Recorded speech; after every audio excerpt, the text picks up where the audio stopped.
Can you hear me? Yes, please continue. I welcome all the participants to this workshop being organized by Vivekananda International Foundation. This is the fourth such workshop which is being organized, and this workshop is especially meant for the youth, the university students, young professionals, and people of the same kind. Our basic objective is to acquaint our youth with what is some of the concepts of the national security, our civilization, our approach to the security issues, because in these kind of topics, the youth is very much interested, and therefore we've been conducting such workshops for all the students and as also for youth on subjects which include India's civilizational approach to its strategic culture, what is happening on the economic front, how does India look at its neighborhood, what's happening on our borders, the question of terrorism, the question of relationships with our neighborhood countries, even extended neighborhood, and of course countries beyond that. Also in the current environment, the technology plays a very dominant part, and that also has been included in our series of lectures. Though this workshop is being conducted online, it would have been, of course, better that we could meet physically.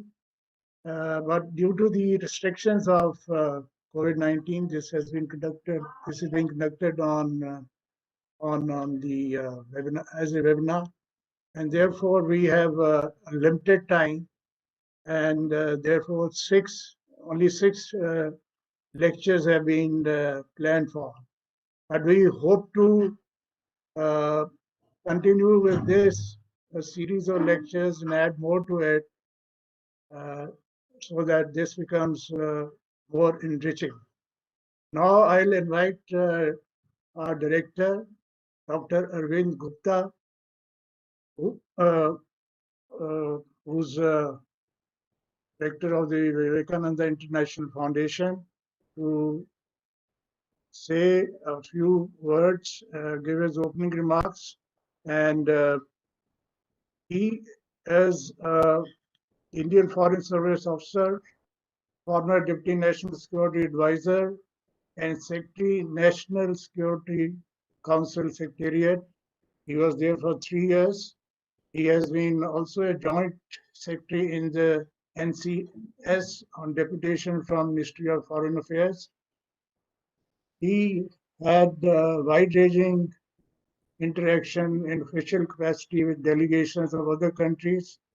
So he has a rich experience on a variety of issues concerned with diplomacy, with national security, and and he has also been associated with a number of think tanks. He was also director of IDSA for a long time. Now I'll invite Dr. Arvind Gupta to give opening remarks, and welcome.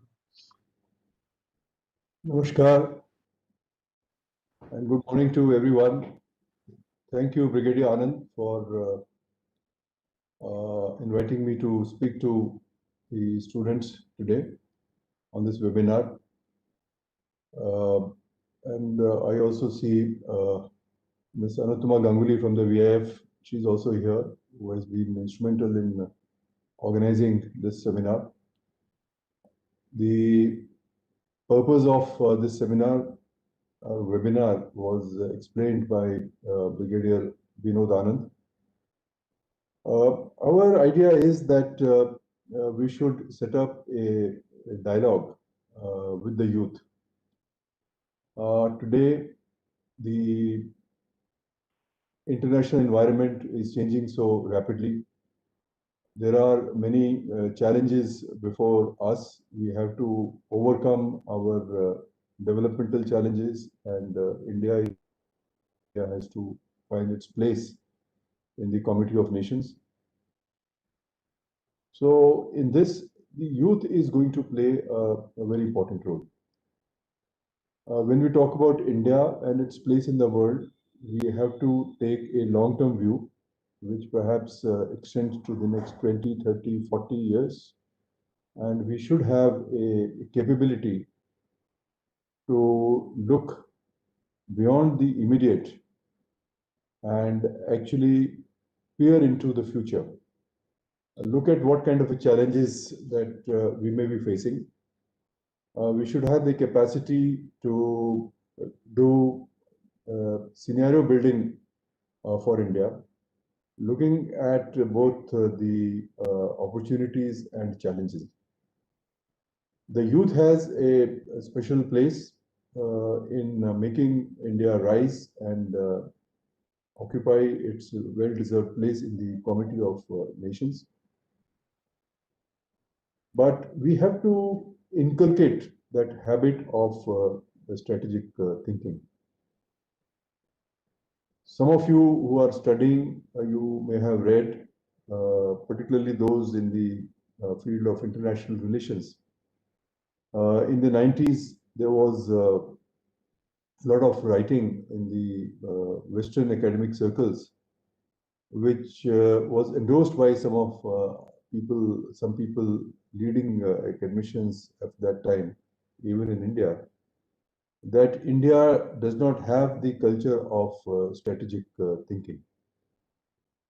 This has led to a lot of debate, and there have been views expressed on both sides of the argument, giving both sides of the argument. But I think if you look at our history, civilization, and culture, you look at it and you find that India has a very long tradition of being originator of ideas. That India is a Vishwaguru, has contributed to world thought and culture, can very easily be established. If you look at the history of India, which dates back to probably 5,000 years. So it's not that we don't have a strategy, culture of strategic thinking. But it is also true that because of several hundred years, 1,000 years of foreign rule, and also the politics and economics of the time, and we somewhere neglected this tradition of ours, and bad days fell onto us. For instance, Kautilya, of course, as you know, lived in Chandragupta Maurya's time. But the what he said got lost, and the manuscripts of Arthashastra got lost, and it was only in the early 20th century that Shama Shastri in Mysore, he found the first manuscript of Arthashastra, and then suddenly people know, oh, there is something called Arthashastra. Although there have been references to Arthashastra, but we had forgotten our literature. There was nobody to tell us anything about it. And the debate about Arthashastra, the knowledge about Arthashastra happened in the early part of the 20th century. And again, we forgot about it. Till later on in the end of 20th century, a few English translations written by L. Rangarajan, a former diplomat, or before that, R.P. Kangle, some translations came, and now there's some work has been is being done. And this is the story in practically all of Indian literature and strategic thinking literature that we have. We have very rich strategic thinking tradition and also regional thinking. It's not just Kautilya, Tiruvalluvar, for instance, from South India, or Kavandiki later in the around 9th, 10th centuries. And then, of course, we have very advanced thinking in astronomy, in sciences. We had a huge corpus of advanced literature in science and astronomy, mathematics, medicine, and so on. But systematic work has been missing. Not many people know about it. And most important, it's our youth who doesn't know about it. So we thought that we will do some outreach to the students, to the universities, and take up some of these issues, raise some awareness about India's strategic thinking, about India's culture. But more important, what is its relevance today, and what can we do for tomorrow? So while we have this whole tradition, but we have to relate it to today, and we have to relate it to today's reality. And if you look at today's reality, as I said, the world is changing very fast. The impact of technology on our lives is visible. Today, India has to emerge as a contributor of ideas, contributor in technology, in advanced scientific thinking, and we have to engage with the world as an equal. Now, this requires a lot of work, both within the government, by the government, and outside. So all of us, we have to fulfill our roles. And I think the youth who are now in schools and colleges and in as professionals, they have to first, understand that they are the inheritors of a very rich culture. We have to get rid of our inferiority complex vis-a-vis the West. At the same time, we have to learn from the West what is modern and what is important. And at the same time, we have to make sure that we use all this knowledge which is available with us and outside and generate more knowledge and contribute to ideas. That is one part of it. But on the practical side, of course, there is a whole challenge of development. We have to make sure that the per capita income rises. We have to make sure that the fruits of development go down to the last person, Antyodaya. We have to make sure that the adversaries do not take advantage of our fault lines that are there in the society. Here, I think in the Vivekananda International Foundation, we are very much guided by the spirit of Swami Vivekananda and his teachings, who had unshakable faith in the youth. And he used to say, you give me a few thousand young people and I will change the world. I think this is the spirit in which we work here. So a lot of research is being done in the Vivekananda International Foundation. A large number of people who have worked in various walks of life have occupied very prominent positions. They are associated with the VIF. Some of our youngsters are doing outstanding work in many areas. But we also thought that some of the fruits of this research, we should make it accessible to the young people who are studying, working, and also looking at the future. So this is how we conceived of this series of lectures. We are here only for, I think, 3 days and maybe about 5 or 6 lectures. But depending upon the success of this experiment, we will certainly go ahead. And I want to acknowledge the help and support received from Think India organization, who have, I think, reached out to their members, and some of them are here. And also the SP College of Pune, who I believe run a Kautilya Study Center. So their students are here. But apart from that, I also see that there are students who have registered with us from various colleges of Delhi University and outside. So we have an excellent cast, and I think we look forward to a good interaction. We have tried to organize this 3 days around a few themes. We could not obviously cover all of them. So we have Dr. Akita Mitra, who is an expert on Indian civilization, etc. And she was with us until very recently, just a few days ago, in fact. And she's there on your screens. And she will be talking about Indian civilization and culture and how it relates to what is its contemporary relevance. She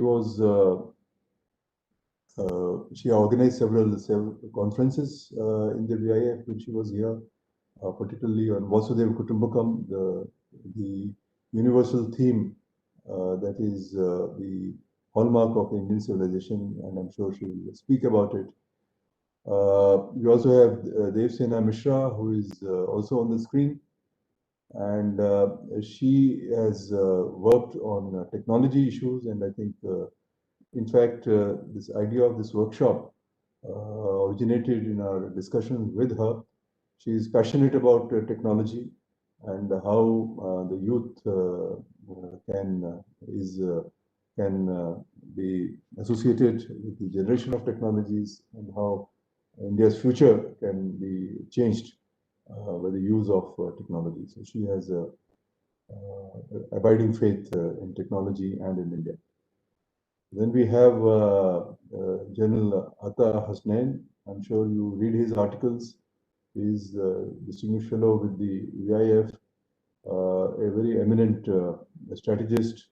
He was in Kashmir, and he's also now in National Disaster Management Authority as a member. And he has been writing extensively on strategic issues, and he will probably talk to you on about Kashmir. We also have some experts on the economic issues. They will talk to you about the economic problems of the country and what to do about it. I think we have one or two other speakers as well. So we look forward to an interesting session, and we hope that this is useful. I would be very happy if you could give us your feedback on this. Depending upon the feedback, and if you wish us to work in some areas where you think the vast expertise, the pool of expertise that we have, we can dip into that pool and try and make some material especially for you, maybe organize some special lectures, etc., which we can do. I may also tell you that we have a very popular program called Vimarsh. Yesterday we had a meeting of the Vimarsh in which eminent people give lectures and interact with the public. And the Chief of Army Staff interacted with us yesterday. You should join those. We normally hold one Vimarsh talk every month. So some of you who may be interested, you send your interest, send your email to us, to Ms. Anutama Ganguly, and we'll share the email numbers, etc. And tell it to the others also. We would like to have as many people as possible, so that the interaction with the eminent personalities on burning national security issues and other problems and issues can be arranged, and you can take part in them. So with those words, thank you very much for joining us today. And now I look forward to listening to your views. And I now hand it over to Brigadier Vinoda.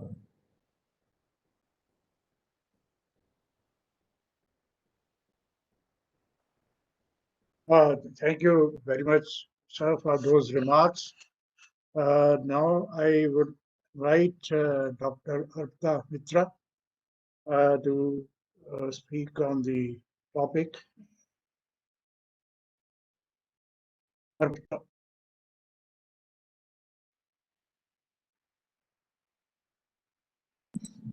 Yeah, can you hear me? Yeah, we can hear. Yes, and can you see the screen as well? I can see that. Can you see the screen? Yes. Yeah. Okay, there's some noise. Yes, there's some noise in the neighborhood. But so my today's topic is India's civilizational and let me give it in the India's civilizational and cultural heritage impact on India's strategic and security outlook. Now, the first question that will come to somebody's mind is what is the connection between one's civilizational heritage and one's security outlook? I mean, do these two need to be necessarily connected?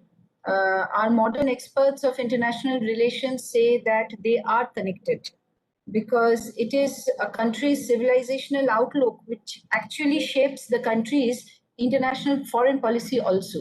I mean, it shapes its domestic conditions and it also shapes its relationship and attitude towards other countries. Like Robert Kaplan, in his foreword to a recent book, Values in Foreign Policy, he clearly says that this quotation is self-evident. He clearly says that India's civilizational heritage is important not only for India's own growth, but also for maintaining an international balance of order and peace in Eurasia. And he mentions that the degree to which Indians can engage in an internal discussion about what their civilizational values are and how they can help improve the world will actually advance India's power and influence. It will advance India's power and influence, and it will also help in maintaining peace in this region. Now, the next question would, is there an Indian strategic outlook or is there a particularly Indian outlook? Kaplan says that their own value system, and that value system is reflected in their outlook, in their strategic outlook. Like for America, it is like you do as we do, you believe in what we believe in, and you will be happy as we are. And the Chinese value system also says that China is the center of the world. So whatever they do in terms of foreign policy, it is done keeping China in mind as the center of the world. So we need to think about what is the Indian keynote, Indian value system, Indian cultural keynote that will define India's strategic outlook. India, like you have often heard that we distinguish between a Western kind of thinking and an Indian thinking. If human beings have universal problems across the world, then how can we speak of national distinctiveness? Like one universal quest of human beings across countries and across time and space is the quest for freedom. Freedom is the main keynote of Western thinking, and freedom is also the keynote of Indian cultural thinking. The difference lies in the sphere with which to connect freedom. Like, you know, Rousseau had said man is born free, but everywhere he is in chains. So liberty was the cry of the French Revolution.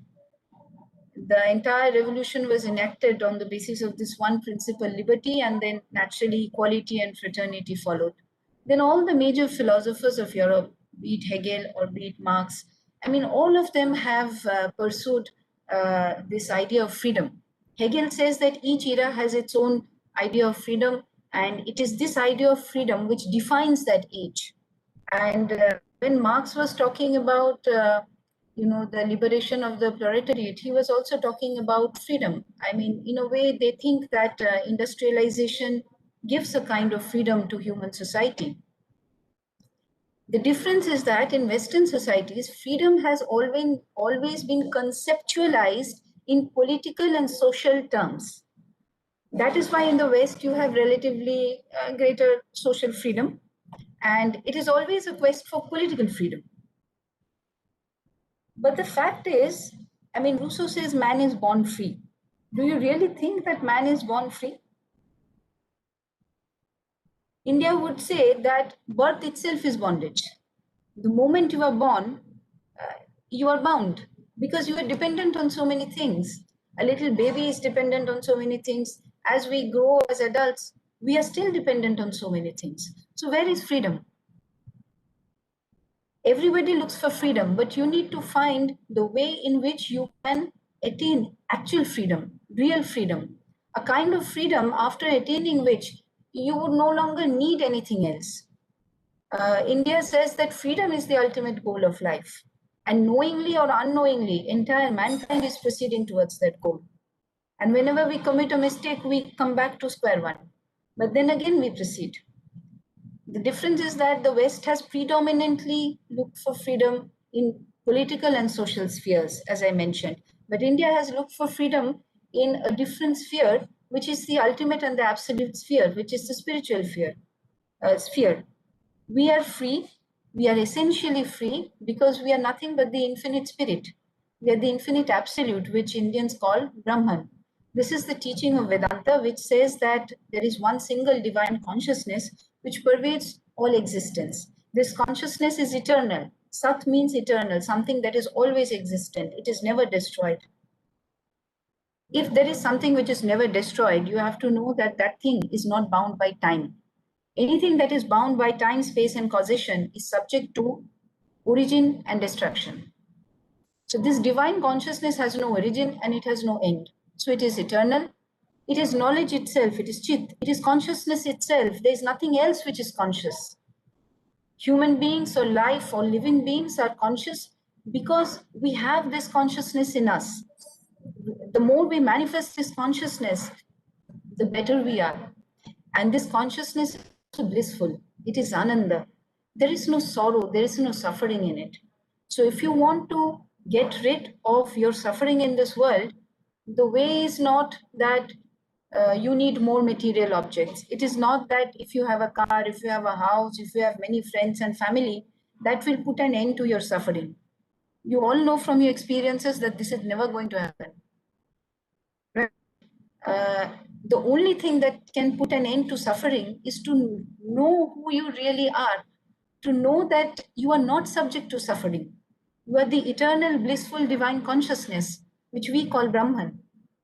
This is omnipotent, omnipresent, and ever free. And this is also the basis of our ethics. We believe that the moment we injure another person, we are actually injuring ourselves because the other person is us in another form. Our subjective identities limit our consciousness. We think that I'm so and so, he is so and so. But the person who has realized the ultimate truth, the person who has seen that human beings are basically divine in nature, then there is no question of difference. Then there cannot be any question of big and small. Then there cannot be any question of rich and poor. Then all is one. So if that is so, then you cannot afford to injure somebody else because you are in turn injuring yourself in another form. This principle has manifested itself in various ways. It has even manifested itself in our political sphere. Non-aggression has defined our essential outlook towards the outer world, towards the world outside India also. And I'm not talking about some millennia ago. I mean, you can see expressions of this principle of non-aggression even in recent times. Take the most prominent example of the Bangladesh Liberation War of 1971. What was India's stand in it? India helped Bangladesh win independence from Pakistan.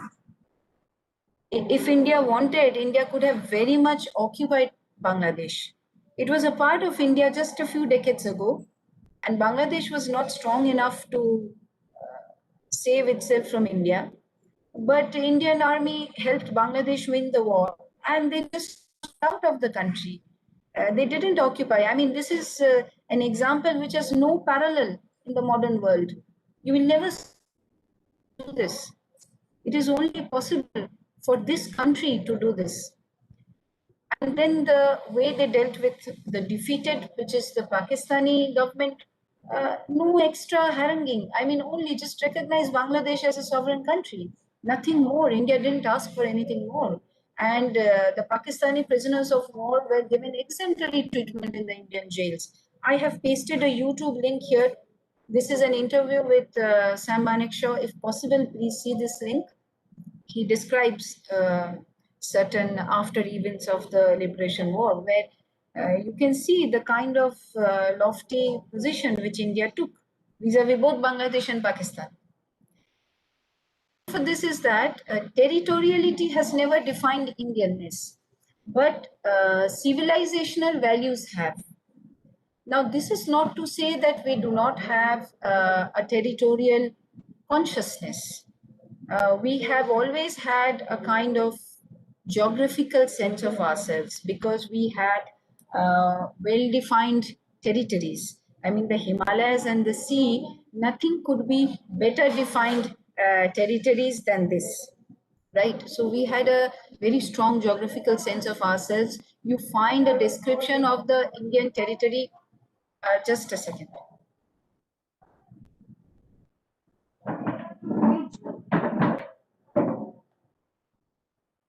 Yeah, I'm sorry. Yes, you find a description of the Indian territory in all the ancient texts. The Vishnu Puran gives you the contours of Bharatvarsha as a territory. Now, the Bharatvarsha was much greater in terms of its territorial limits than the Indian subcontinent. If you see, we have 51 Shakti Peeths, you would know. Now, these Shakti Peeths are strewn all over Asia. I mean, they're in China, they're in Pakistan, in Bhutan, in Sri Lanka. Has India ever made any territorial claims on other countries' territory? No, never. I mean, we recognize that each country is a sovereign autonomous entity. So, we have never hankered after territory, but our identity is defined and shaped by our civilizational values.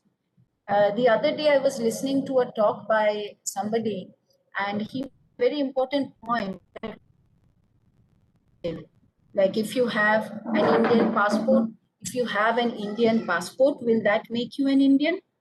If you were born in India, will just that make you an Indian? So we need to think about what makes us Indian. These are our values and our civilizational ethos, which actually defines India and Indianness.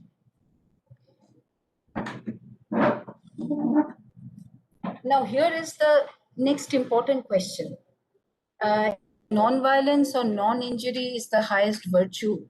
Then why do we have somebody like Krishna who exhorts Arjuna to pick up the Gandiv and start the war? This is the biggest question.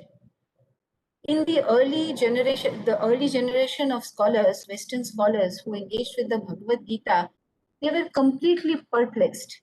I mean, in fact, a scholar based in Oxford, I forgot his name now, he in fact said that the Gita is nothing but a call to war. I mean, they were absolutely perplexed that how can there be such an unabashed call for war?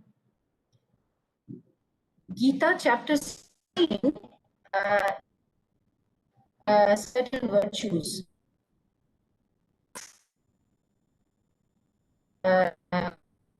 Considered to be godly virtues. If a human being possesses these virtues, then that person is godly. Of this, there is non-violence, right? So Gita itself has a chapter which describes non-violence as a great virtue. Again, at the beginning of the Gita, it is Krishna who is exhorting Arjun to take up the lead. So what is the reason behind this? The first reason is that in the case of Arjun, what was happening was that it was his weakness which was masquerading as virtue. Arjun was not able to start the war because he was continuously thinking, oh, these are my relatives, how can I kill them? The brave Arjun, who had waged so many important wars and defeated so many people, he was thinking, how can I kill Bhishma? He's my grandfather. How can I kill my teacher Drona? So it was weakness. But if somebody thinks rationally and ethically, then the Mahabharata war was a righteous war. It was Dharma Yuddha. It was a righteous war because it was being fought for the right reasons. Now, the second reason was that it was Arjuna's Swadharma. Now, Swadharma is a very important word. I mean, it means both nature and duty. Indians believe that human beings had a Swadharma. You know, this Swadharma was a reflection of a person's inherent nature as well as the duty, the social duty that was assigned to that person. Arjuna was a Kshatriya, he was a king. So his social duty was to protect the weak and to fight for the cause of justice. So the war was for justice. It is the personal angle is not important. We'll come back again to this issue of war. The third reason why Krishna exhorted him to go for the war is that renunciation, that is giving up, or tyaga, renunciation is never of the weak, but always of the strong. A beggar can never renounce because a beggar has nothing. Had that been the case, then all beggars would have become sannyasins. That doesn't happen. It is only a king who can renounce, who has plenty, and then he gives up because he realizes the futility of all that.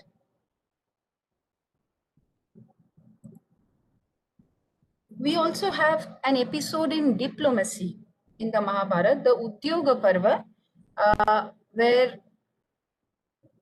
Dhritarashtra sends his ambassador Sanjay as a peace envoy to the Pandavas. And Dhritarashtra's peace offer is interesting. He says that you are all very high-minded. Since the Pandavas are great, they are very moral, they are very righteous, they are high-minded. So you better forget about your kingdom and you stay happy wherever you are. Now, what was Yudhishthira's reply to this offer? Yudhishthira listed all the evil actions that Duryodhana had perpetrated since their childhood. Remember that Duryodhana had tried to kill his brothers since he was a child. So since his childhood, whatever evils they had performed, Yudhishthira listed all of them and then said that I'm willing to forgive all these if only he agrees to give me only 5 villages. He does not even need to give me the kingdom, just give me 5 villages. Otherwise, if he doesn't do that, oh Sanjaya, I am equally capable of war and peace. I am prepared to acquire wealth, artha, as well as to earn virtue, dharma. I am fit enough for severity as for softness. I think this is the ultimate diplomatic position that one can take vis-a-vis an aggressive situation, a situation of aggression, that I'm equally capable of war and peace. But for that, one has to be strong. Yudhishthira can say I'm capable of war and peace because he was strong both in war and in peace. You have to be strong both in war and in peace. This is important. Being strong in war means it's easy to understand. Being strong in war means you need to have a strong army, you need to have strong fighters. Yudhishthira had Arjuna by his side, so what more did he need? You also have to be strong in peace. It is only a strong person who can be really peaceful. Why is that so? Because a weak person is always looking for somebody else's possessions in order to be happy. Something that does not rightfully belong to a person, he's chasing that all the time. But a person who is strong is satisfied. He or she knows that, okay, whatever I have, this is it. I don't need to eye somebody else's stuff. Now, there is a section in the Mahabharata Udyog Parva which is called Vidur Niti.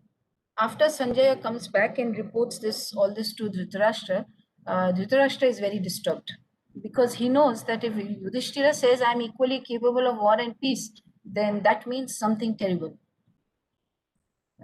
So he goes to Vidur for counsel, and Vidur gives him a long discourse on good and evil and on the duties of the king.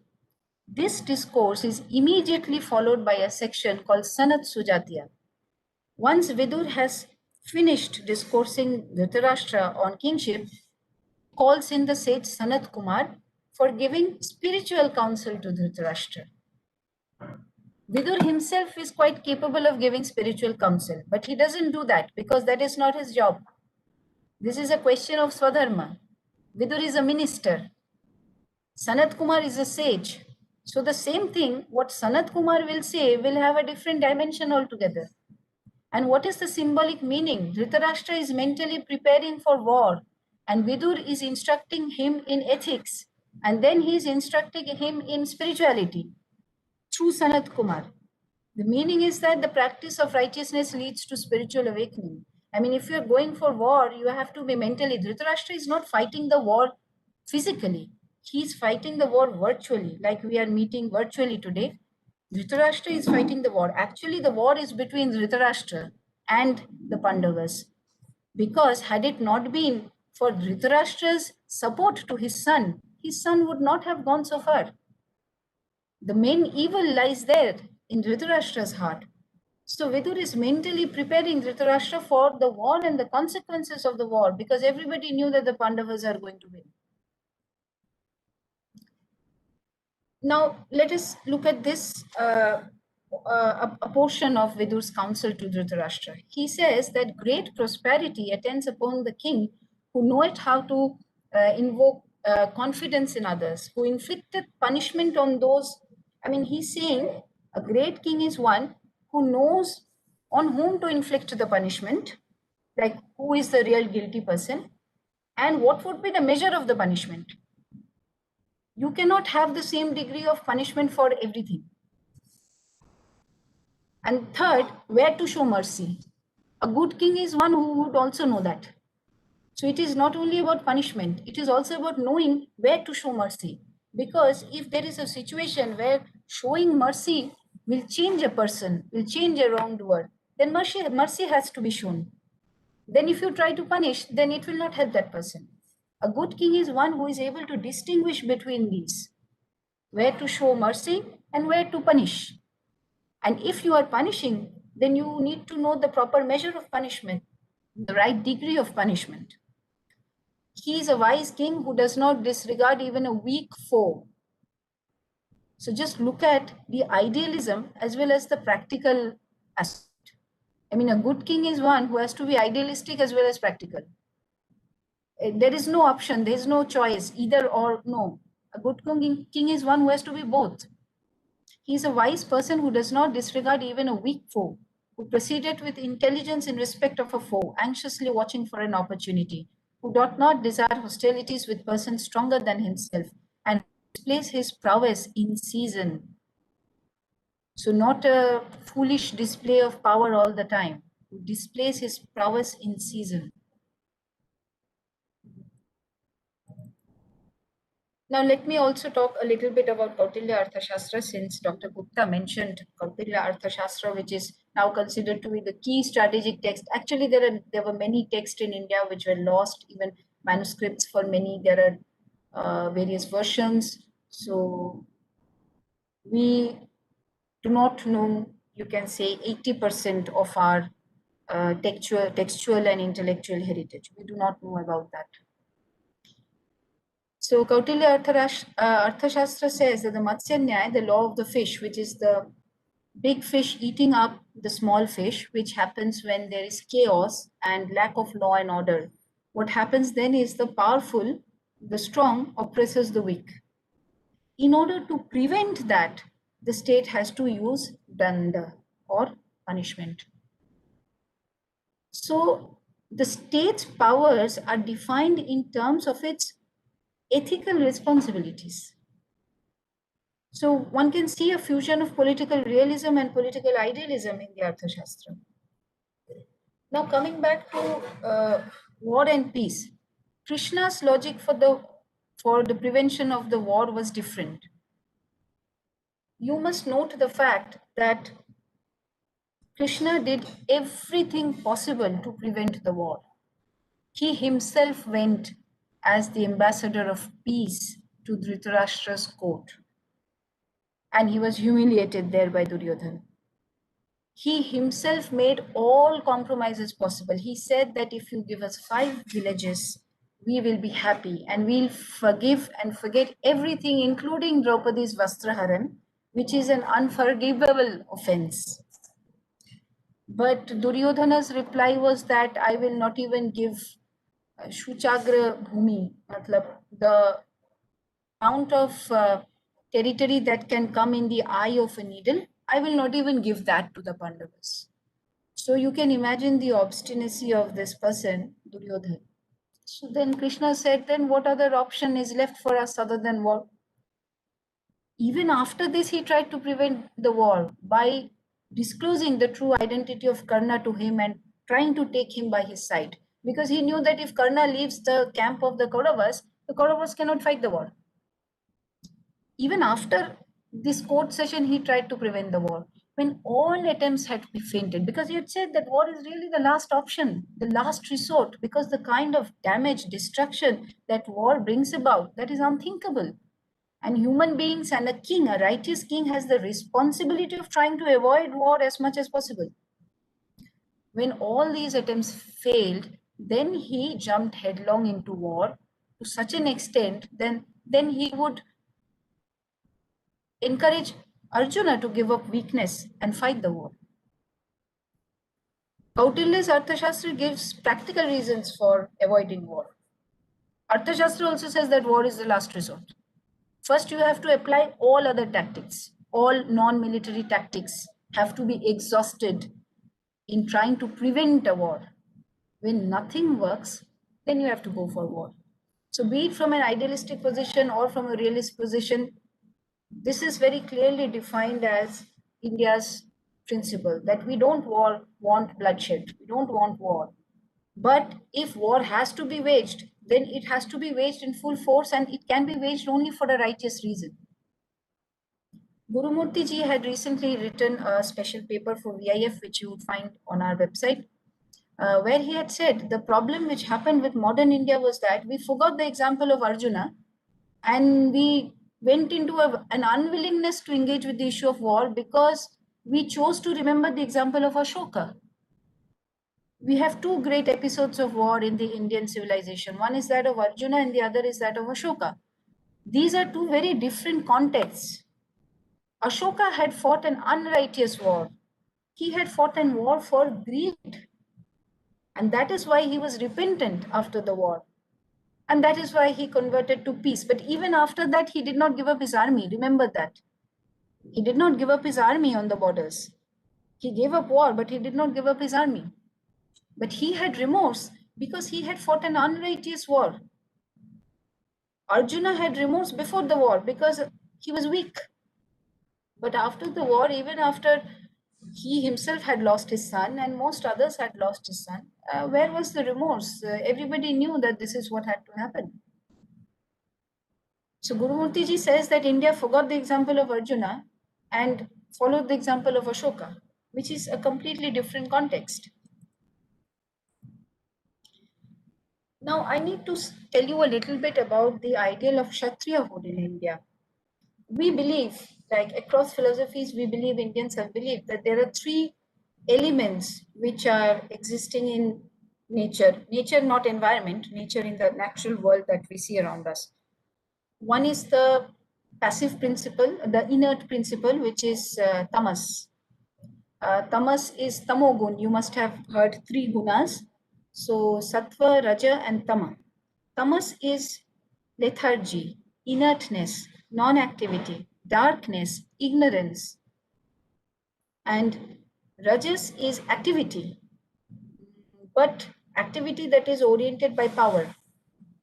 Rajas symbolizes power and activity. And sattva is equilibrium. Sattva is calmness. Sattva is illumination. Sattva is balance.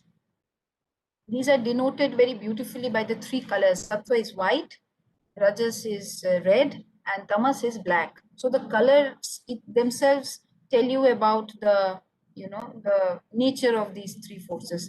Now everything that exists in this world has a combination of these three. Only the degree of each guna varies. If you see a very lazy person, tamas predominates in that person. If you see a very active person, rajas predominates in a person. If you see a balanced, calm-headed person, then sattva predominates in that person. And wisdom usually comes to the person who is sattvic. Now, Kshatriya, the four varnas that we have, now varna is not caste. That is the first clarification that I would like to make. Varnas were the four, what should I say, primordial occupations in which humankind was divided based on their nature. Later on, it developed into the caste system, which was oppressive, which was rigid. That is a different story. But let us come to the original idea of Varna. Varna itself means color. So you can understand that there is a connection between these things. So these are the four predominant occupations of human beings based on their nature. Swadharma, I mentioned that word. So Kshatriya is usually in terms of the principle. Let us look at the principle. The Kshatriya is a combination of Rajas and Sattva. Like the Vaishya, the merchant is a combination of Rajas and Tamas. A Vaishya or a merchant is very active, but that activity is oriented towards himself. That is why Rajas and Tamas. A Kshatriya is also very active, but that activity has to be oriented towards the welfare of society, towards the welfare of humankind, towards the protection of the weak. That is why Kshatriya symbolizes a combination of Rajas and Sattva. And our country in the past has produced great Kshatriyas. The Hindu incarnations, Rama, Krishna, both of them were Kshatriyas. Buddha was a Kshatriya by birth. We have philosopher kings in our ancient scriptures. King Ajatashatru in the Upanishads, who gives the knowledge of Brahman. To a Brahmin, it is the Kshatriya who gives the knowledge of Brahman, King Ajatashatru. Then we have the exemplary character of King Janaka, who had attained ultimate wisdom and knowledge, but he continued to be a king. So we have had the ideal of enlightened kingship in India. And the origin of the idea of kingship, it is here in a text called Shatabata Brahmana, which is a middle Vedic text, where, Varuna was a dharma.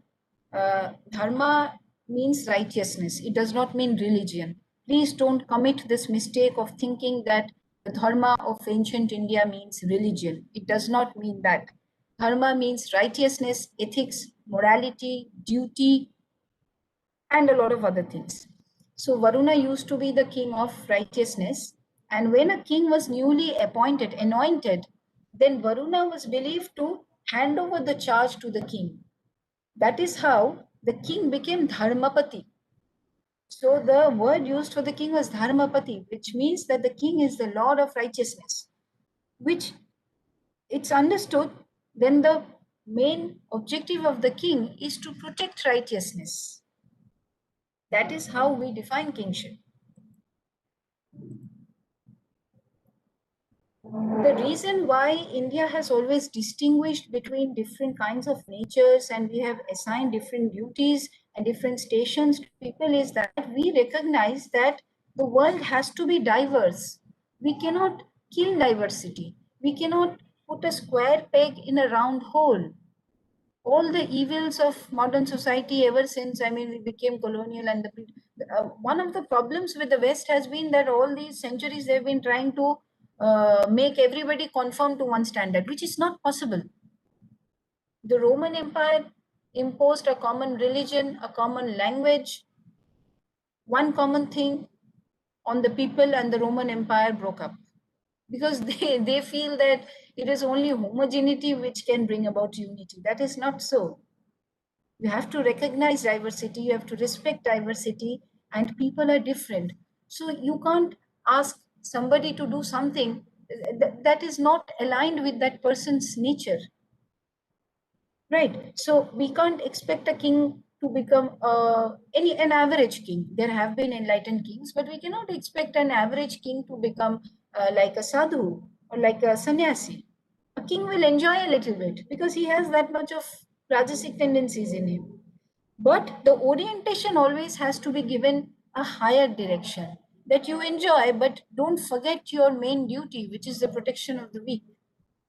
We need to give everything a higher direction, which means that if we are at a certain step, if we are at step 1, from here we have to try to go to step 2, then step 3.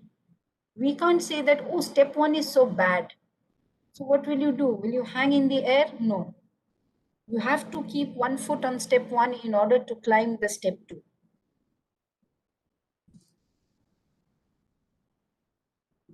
Idealism and realism. Dr. Gupta said that I would speak to you about Vasudhaiva Kutumbakam. Indeed, Dr. Gupta has been trying to promote this. I mean, after Prime Minister Narendra Modi, Dr. Gupta here at VIF, we have organized 2 conferences on Vasudhaiva Kutumbakam.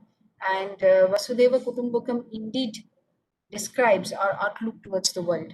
Vasudhaiva Kutumbakam means the world is one family. This entire verse appears in Maha Upanishad, which was a later minor Upanishad. And this means that this person is my, not kind, sorry, my kin. This person is my kin, and that is a stranger. Only a petty-minded person discriminates like that. People with evolved consciousness embrace the entire world as their own family, which means for the person who is Udara Charitana, the entire world is family. So this person is my family member and that person is nobody. This kind of an attitude only the narrow-minded people have. This verse, you have to remember, appears in the context of Brahmi Sthiti. Brahmi Sthiti is the highest spiritual state of being established in the realization of Brahman, that the whole world is one, divine consciousness. Somebody who has been established in, who is established in this realization has attained Brahmi Sthiti. So for such a person, that person can have such a udar, such a liberal attitude towards everybody. Now, then the question will be, can this udar attitude, this liberal attitude be applied everywhere? Certainly not. The caveat to this comes in a different text, Hitopadesha. There is a story called Mitra Labha, gaining of friends. It is the fable of the jackal and the deer and the crow. I don't know if you know the story. The story is that the jackal the crow and the deer were friends, and one day a jackal comes in and thinks that the deer will be very good food for me. But he's unable to attack the deer directly. So what he does is that he tries to befriend the deer. And then one day maybe dupe him and eat him up. Now the crow sees through the ploy and he warns the deer, see, you are committing a mistake, my friend. Because you should not make friendship with a person who is unknown. These are the words, the crow tells the deer that friendship should never be made with someone whose family and character are unknown. Now the jackal hears this and he tries to dupe the deer by saying, I am nija paroveti ganana alagu chetasam udara charitantu vasudeva kutumbakam. He quotes that Upanishadic passage and he tries to dupe the deer that if you are petty-minded, then you will distinguish between somebody you know and somebody you don't know. If you are liberal-minded, then the whole world is your family, then I am also your friend. And then ultimately what happens? The deer loses its life. This is a warning that even such high principles, such lofty principles can be misused by a foe.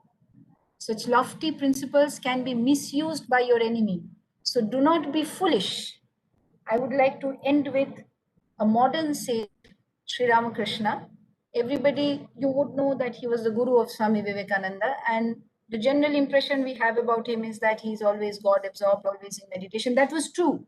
He was absorbed in God almost, you can say, almost 24 hours of the day, right? But even that person had given us a counsel, be simple but not foolish. There's a distinction between simplicity and foolishness. And here are 2 famous stories from his Kathamrit. I would like to recount the story. One is the snake story. Once there was a very deadly snake in a village who was very aggressive, who used to go about biting everybody. And everybody used to dread the snake, that here comes the snake. It had taken so many lives. One day what happened, one sadhu came to the village. One sadhu came to the village and he heard about the snake. So people said, Sadhuji, please don't go to that side because there is a deadly snake and the snake will kill you. Now the sadhu said, don't worry about me. I will manage on my own if the snake comes. So when the snake came, the sadhu chanted some mantra and the snake lost its power, right? After this, there was a transformation in the snake. The sadhu said, why do you go about biting everybody? Why can't you be a good-natured person? And the snake had an inner transformation and said that, yes, yes, what you are saying is true. So you accept me as your disciple, you will be my guru, and you lead me on the path of enlightenment. So the sadhu gave him some instructions and said that you practice these spiritual things and I'll come back again after some time. So the snake went into a cave and he started chanting the mantra which his guru had given him. And there was a 180-degree change in the nature of the snake. He absolutely lost this desire to bite everybody. Now, the village boys noticed that the snake had changed. One day, they wanted to play some prank. So they started beating up the snake. And the snake did not protest. Forget about this biting everyone. He did not even protest. He allowed them to beat. Then some other people also saw, the snake has changed. So we'll also come and beat. People take fun out of these things. Now people take ordinary people have fun in oppressing a weak person, a person who cannot defend himself. So thus the snake was beaten very badly and he laid in his cave for many months without food, without water. Then after many months, his guru came that way to see how his disciple is doing. And he came and saw the condition of the snake and he told him, what has happened to you, my child? So the snake said, you told me not to.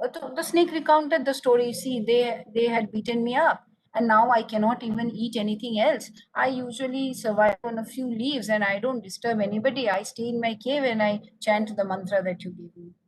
After hearing the story of the village boys, the guru said, but my foolish boy, I had asked you not to bite anyone, but you can hiss. You can hiss and threaten them so that they run away. Do not bite anyone. You do not have to injure anybody, but you have to do whatever is required for your self-protection. So you hiss, but do not bite. You do not bite, which is the ultimate principle. Do not injure anybody if not required. But you have to work for your self-protection. So hiss, so that the evil, because the world has evil people. You need to be practical. You need to know that there are evil people. Similarly, there's another story in Sri Krishna's Katha Mitra, the mad elephant. One day, a disciple learned from his guru that everybody is Narayan, everything is Narayan. Narayan is in this tree, Narayan is in this table, not table, sorry, there were no tables. Narayan is in everyone and everywhere, all living beings, all non-living beings. So everything should be worshipped as Narayan. So then this disciple was going through the forest and he suddenly heard the cry of an elephant. And then there was somebody shouting, move away, move away, move away. So he could not figure out what is happening. Then after a while, he saw a mad elephant rushing towards him. And the Mahut, I mean the person who runs the elephant, from the far he was trying to instruct him, move away, he's a mad elephant, move away. Now the disciple thought, my guru told me that everybody is Narayan. So the elephant is also Narayan. So why should I run away? I'll stand here. And the result was that the elephant crushed him. He did not die, he was hurt. And he went back to his guru's place. And the guru asked him what happened. Then he recounted the story. Then the guru said, why did you do like this? So the disciple said, but Guruji, you had taught me that everybody is Narayan, so the elephant is also Narayan. So then the guru said, but the Mahut is also Narayan. He had asked you to move away. So why did you not do so? We often forget that there is a distinction between these things. We cannot often distinguish between these two things. I mean, these rules, I mean, evil people have to be avoided by everybody, by most people. This rule may not apply only to the person who has realized God. You know, Ramana Maharishi, it is said that literally, I mean, even a wild animal would become very peaceful in his company. But that is possible only for people like Raman Maharishi and such evolved saints. For an ordinary human being, which means 99.9% of humanity, we have to avoid such situations. If we see a tiger, we have to save our lives. It's as simple as that, by whatever means, either by running away or by killing the tiger, whatever means. Sri Krishna had said that all water is Narayana. we have this verse, Upper Narayana. All water is Narayana, yet only some water is fit for drinking, some water is fit for washing hands and face, and with some only pans and pots can be cleaned. Again, there is some water which you cannot even touch. If you do so, then you will have a disease. So I would like to end my talk here with this. If you have any questions.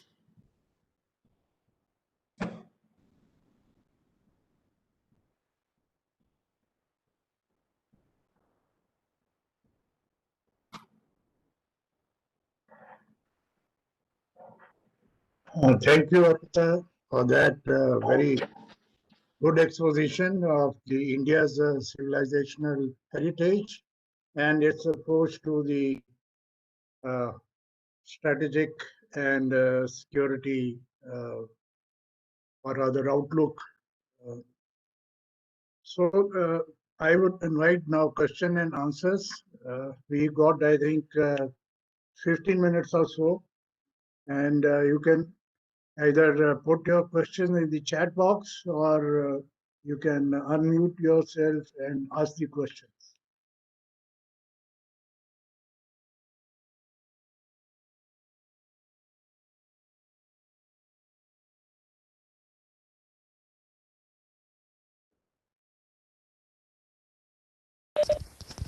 Hello, ma'am.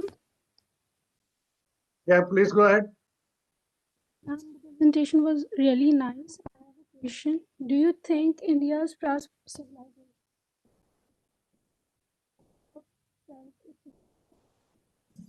Can't hear your question. Can you type it in the chat box? Then everybody can see it. I Ma'am, think your voice. Yes, yes. Tell me. it's a very long question, actually. Okay, okay. Tell me. Make it short. Okay. So, ma'am, my question is, do you think India's past civilization, strategic culture, its sense of self, its way to calculate threat was more influenced by its secluded geography? India is a subcontinent, as you know, that it is protected by Himalayas to the north and the Indian Ocean to the south.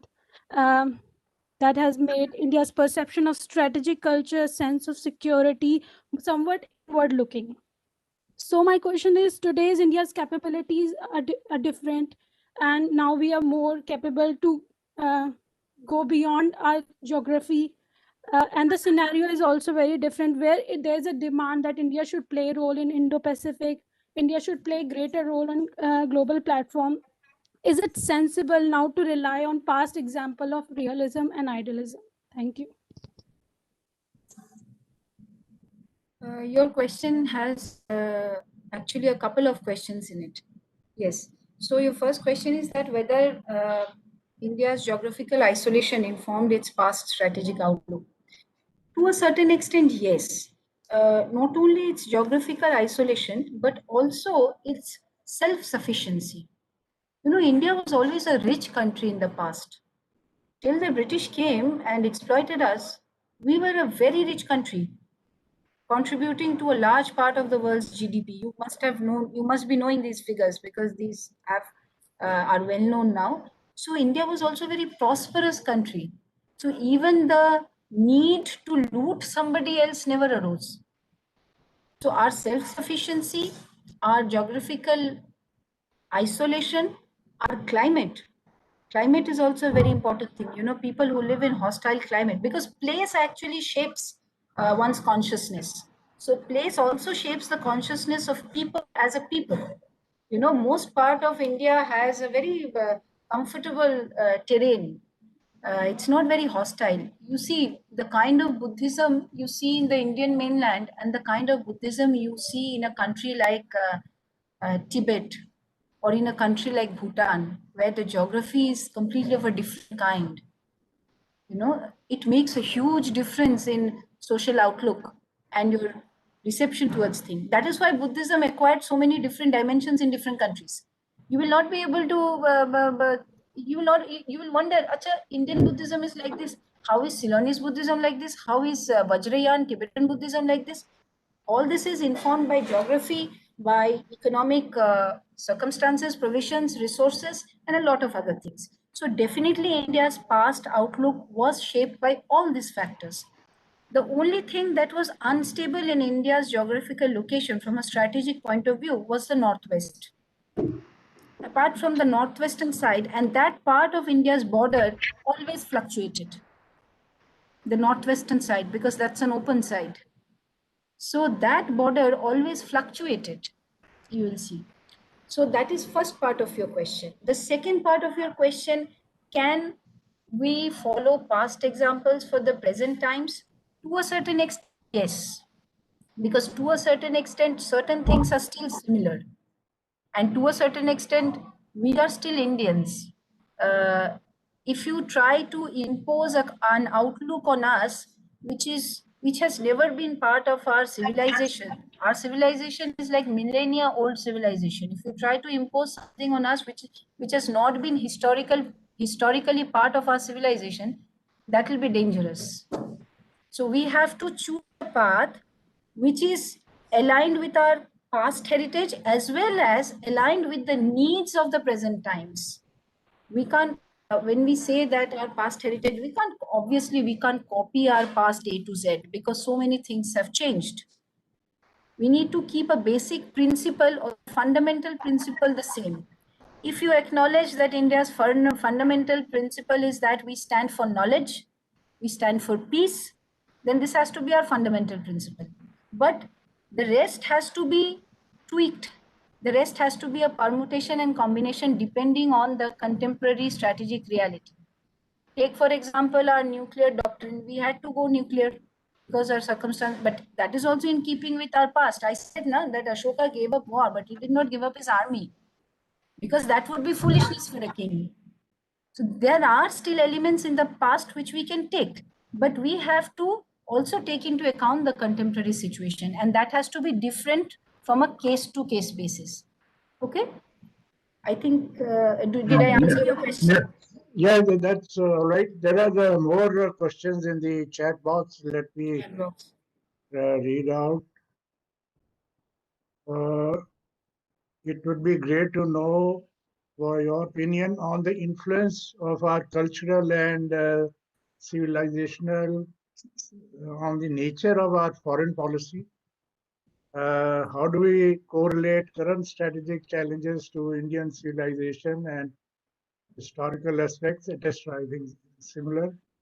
And my question is that if the war is always the last resort in the context of Chinese aggression near LAC and Pakistan, etc., it is not possible to put pressure internationally in UN. I think some of the questions need not be answered now, but in the next lecture, General Atasman will speak on some of the issues. And some you can take on. You can take on. So briefly, I'll just try to address. I mean, because for the hardcore strategic affairs, you have the most qualified people here today. My opinion on the influence of our cultural and civilizational thing on the nature of our foreign policy. Well, our cultural and this is actually a historical question on the since independence, the kind of foreign policy we have followed. To a certain extent, our cultural and civilizational heritage has influenced our foreign policy. You know, India chose to remain non-aligned, a lot of other things. But I can't answer this question in detail here. Maybe on some other occasion, or if somebody else, Dr. Gupta, would like to answer this. And ma'am, what is the most prominent learning we should take by Indian civilization for this new strategic world? As far as I'm concerned, my greatest takeaway is the last point that I made. Be simple but not foolish. Be righteous. Don't try to be aggressive. Don't try to injure others without any reason. But don't be foolish. If somebody is trying to kill you, you have to be aggressive in your self-defense. And we Indians never lost sight of this pragmatic approach. We know that the highest principle of Vasudhaiva Kutumbakam is not applicable in all cases, in all contexts. It is definitely the highest principle. We acknowledge it as the highest principle, and we'll try to practice it in whichever cases it is possible. But there are certain contexts where it is not, which cannot be practiced. The Hitopadesha story, The deer fell into the trap and he lost his life. So you need to distinguish between situations, and India's greatest ability has been could always distinguish between situations. How do we correlate current strategic challenges to Indian civilization in aspects like you mentioned? Uh, uh, correlate current strategic challenges to civilizational aspects. I'm sure the next speakers will be able to answer this better. Is that if war is always the last resort in the context of Chinese aggression near LAC and Pakistan preparedness, is it not possible to put pressure international? You are not able to put. I think yes. Other speakers can take this. Yeah, that lecture is, I think, due for tomorrow or day after tomorrow. General Rakesh Sharma is going to speak in detail on some of these issues, especially on the question of aggression by China, and we can wait for that.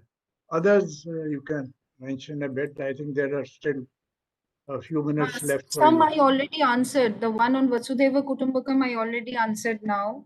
Then what was the root of our non-aggressive policy? Is it due to self-sufficiency? Self-sufficiency was an important factor, but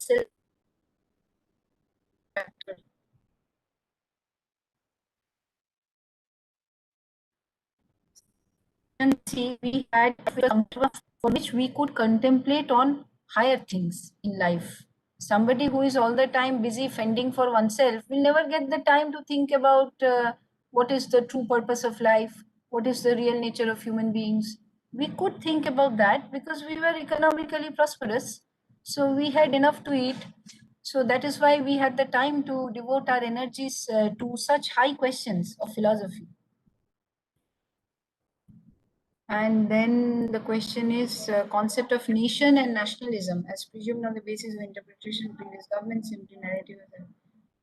Yes, I agree that we have unfortunately bought in the British argument that India was never a nation. This is an absolutely wrong argument, and many Indian historians also try to propound this argument, which is wrong. Because what is the definition of a nation? Do you have to follow only the definition which Britain or France would give? If somebody studies objectively the history of nations and nationalisms across the world, nationhood has developed in different nations in different ways and in historically different circumstances. So there is no reason for us to believe that only if you follow the British model or the French model, then you are a nation. Britain and France are young nations. India, if you can define nationhood civilizationally, then India has been a nation for a long, long time.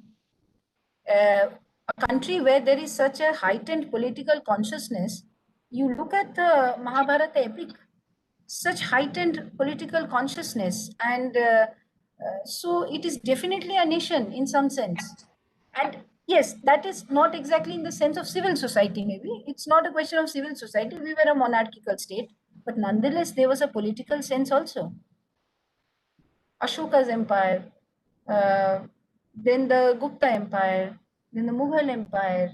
I mean, if these don't tell you something about our political outlook, our political consciousness, then what will? This was actually a British ploy to undercut the basis of Indian national movement. So, but we are unfortunately still buying into that. Pragmatic and following fundamental to civilization evolve over time and I think no the civilization.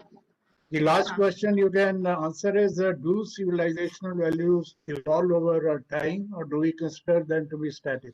I think that will be the last question you can answer. Well, civilizational values evolve over time, but the fundamental has to be kept the same. Because if a country loses its fundamental value, like for whatever negative things countries like Britain or France or America have, they still have an identity which is based on their civilizational values. Every country will evolve with time and all values will evolve with time. But if you have to identify the fundamental value, as I said, what is it that defines an Indian? What is it that defines Indianness? You have to stick to that. The rest all has to be tweaked because we are living in the age of globalization today. So we cannot be isolated also. A constant give and take is taking place at all levels. I mean, cultural, social, political, strategic, economic. So we have to open ourselves to that. But if we forget the fundamental, then we'll forget our own identity. As historian, what is your stand on false history told by the British? Well, this is not the place to discuss this, but obviously the Aryan invasion theory is wrong. It is wrong, and many people have written on it. If you want a reading list, I mean, a very good book would be Michel Danino's The Lost River, Saraswati. It will tell you about, because the existence of the Saraswati River itself demolishes the Aryan invasion or immigration theory. Is that okay, sir? Yeah, thank you very much, Arpita, for that, dealing with all the questions very, very adroitly. And I think you have you had laid down the essential aspects of India's civilizational approach to its strategic outlook. And that has been covered very well. And thank you very much. Now I would like to invite General Atta Hasnan, who will speak to us on what is happening in Kashmir, situation there, and what is Pakistan doing, and what is the state of terrorism that is being sponsored by Pakistan. Now, General Atta Hasnan is a very well-known orator. He speaks on a number of issues. His last assignment in service was as the military secretary of Indian Army. He was commissioned into the 4th Battalion, the Garhwal Rifles from the Indian Military Academy. He has participated in Operation Pavan in Sri Lanka. Well, he has been a veteran of a number of campaigns. He's been in Mozambique as part of the United Nations peacekeeping force. He has commanded a brigade also. So he has a very wide experience on a number of assignments, both staff and as a leader. And he's been speaking abroad and here in a number of platforms. He's presently a member of National Disaster Management Authority of India, and he was recently involved with dealing with the Uttarakhand disaster that took place. So now I'll invite General Atta Hasnan to give his views on what's happening in Kashmir, what Pakistan is doing, and other associated issues. General Atta Hasnan.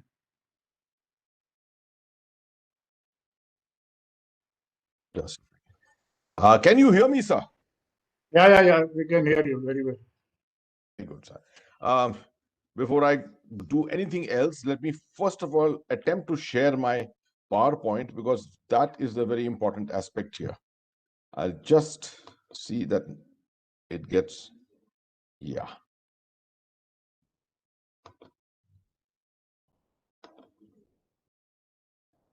Is my PowerPoint visible to you, sir?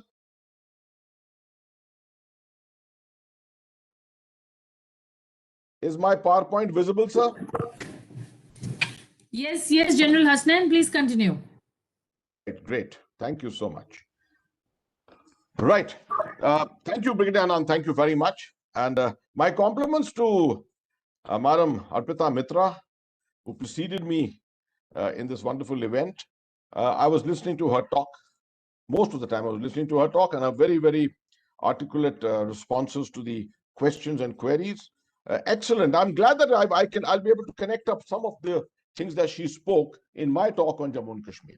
I'm speaking on the removal of Article 370, essentially, the situation today. But, this kind of a subject, just getting into the current environment in J&K and speaking about it may not really meet the ends of justice as far as this session is concerned. So I shall be talking much more.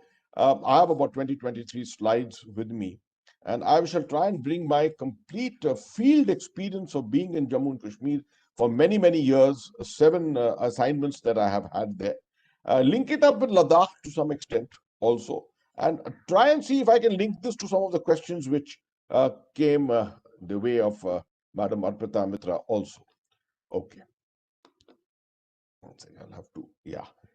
So let me start with the imperatives of internal security in the Indian subcontinent, the Indian environment as such. This is a question which a lot of people ask me, and it starts from here. You see, we live in a neighborhood. Too many proxies. The neighborhood has got too many, too many interests and issues inside India. We have interests across the borders, and as a result, we are always being subjected to proxies. The issue of proxies, proxy warfare. We saw a kind of a proxy warfare from Sri Lanka taking place in Tamil Nadu and southern India. We have seen proxy attempts being proxy warfare for the last 30 years from Pakistan in Jammu and Kashmir. We have seen attempts being made by different other countries. So this is something that we will always be subjected to. Second thing is that we have a great demographic diversity, and therefore this will always affect our internal security. A radical theology which is persistent around the world at the moment. We are one of the few nations which will probably be most be subjected to our nation much more than any other country, perhaps, because of our demographic diversity, because of our large number of religious minorities, etc. And influence networks today, with the proliferation of social media, etc., you find the ability to create influence networks within India to conduct what is called political warfare in today's environment, sometimes called gray zone warfare also, is rising by the day. And you're seeing this happening around us all the time. This is something that it need not be always a violent agitation, it not be a violent attempts to do anything in India. It can just be non-violence. It can be a lot of things to try and dent the government, the confidence of the government, the confidence of the people, the security services, etc., and prevent India from achieving its true aspirations. Then narcotics and financial networks, again, as a result of the huge, not only social media, but the penetration of the internet. And the state of politics in India were not so fractional, today are extremely fractional, and that state will always create problems of internal security in India. What I want you to go away from this slide, I want you to take away is the fact that in internal security situations in the years past, we used to always look at particularly the aspect of violence. What is the kind of subconventional violence which can be brought to bear on the country? Today, we need not to look at violence alone. We can look at just influence, right? The kinetics need not be the most, the strongest lethal aspect of internal security. There can be very, many, many more things which are involved with networks today, particularly the aspect of subversion, as far as a country with such a demographic diversity is concerned. So, on the 1st of October 2019, we had this map. This is a very important map. You have to understand this map. I'll refer to it again later. This map is about the whole of Jammu and Kashmir, right? In this Jammu Kashmir, Ladakh, the whole of Ladakh is shown here in blue, and this includes Gilgit-Baltistan, which is not under our control at the moment. It includes Aksai Chin, which is not under our control. It includes a part of Pakistan-occupied Kashmir, which is here, which is not under our control. But as per the 1994 resolution of the Parliament, we ensure, we not only lay claim, we state very clearly that the whole of Jammu and Kashmir, this territory, belongs to India. It was under the tutelage of the Maharaja of Kashmir till the 26th of October 1947. When he signed on the instrument of accession, it became a part of India. Today, unfortunately, we do not control every part of it. What is our narrative at the moment on Kashmir? My narrative, particularly the way I look at it, the removal of Article 370 was a good thing. It was giving a special status to Jammu and Kashmir for far too long. It was always supposed to be a temporary measure. Somehow we did not take action in it, and my reading was always that we should have removed Article 370 in 1972 at the Shimla Agreement. perhaps it would have resolved Kashmir forever thereafter. We didn't do it. In 1994, when we came under tremendous pressure from the international community, from the United States in particular, under Bill Clinton, the first administration of Bill Clinton, that is the time when the parliament came together, both houses, all parties, and passed the resolution of 1994, which said that the entire territory of Jammu and Kashmir belongs to India. Perhaps that's the time we should have removed Article 370 from the Constitution, but we still didn't. We finally did it in 2019. And I think it is not as if overnight the problem has been resolved. It will still take us a fair amount of time, and that is what I'm going to explain to you. The separatist vision and the identity which were enabled by the exclusivity of Article 370, that has now been removed. At least the separatist element has been very largely marginalized. The issue of the identity, I'm not so certain. I still think the issue of Kashmiri identity as a separate set from the Indian identity continues to exist today, and that is something that we have to look at much more seriously. It also helped Pakistan pursue its sponsored proxy war because it created the exclusivity for the people of Jammu and Kashmir to say that they are not a part of India, or at least not a part of India, at least that they are a privileged element in India, and that they can look at themselves as a separate identity. The situation may have normalized after the 5th of August, but there are many other spin-offs. One of the spin-offs is the coercion which is going on the LAC, which the Chinese attempted, which we resisted masterfully and have now virtually forced a disengagement on the line of actual control. Actually, one of the major reasons was the abrogation of Article 370, and I'll explain that later. There is no permanence in this situation. That be very, very clear. There's no permanence in this situation. The calibration capability of Pakistan has been restricted, but it still exists. And it will take some time. If we do not be careful, if we do not ensure that we correctly read the situation today, the bounce back of Pakistan to be able to calibrate the situation in Kashmir will always exist. Remember the age-old adage, the absence of violence is not normalcy.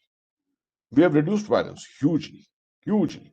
In 2001, we killed 2,100 terrorists. Last year, we killed 220 terrorists. That's not an indication to say that normalcy has come. Normalcy is something very different. The absence of violence is not normalcy. So to comprehend what has happened, what is the situation, where Jammu and Kashmir is going, we need to look at three things. We need to look at the strategic importance of Jammu and Kashmir, few issues. What is the game plan that Pakistan had created? And how is that game plan affecting us, affecting our national security? What counter strategy we need to evolve? Where have we failed? Where have we succeeded? And it starts with this map, which is a very, very important map of Jammu and Kashmir. Now, I showed you the original map, which was the entire territory as a part of India. Under Ladakh Union Territory, Jammu and Kashmir Union Territory. Now, this is a strange one. This is the reality as it exists today. Now, let's have a look at how Jammu and Kashmir is divided in reality today. The only portion which is with us is the Jammu and Kashmir, the Kashmir Valley, the Jammu region, and the Ladakh region here. That's about 45% of the territory. You have Pakistan-occupied Kashmir here.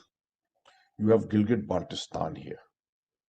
This occupies 34% of the territory of Jammu and Kashmir, although very small population.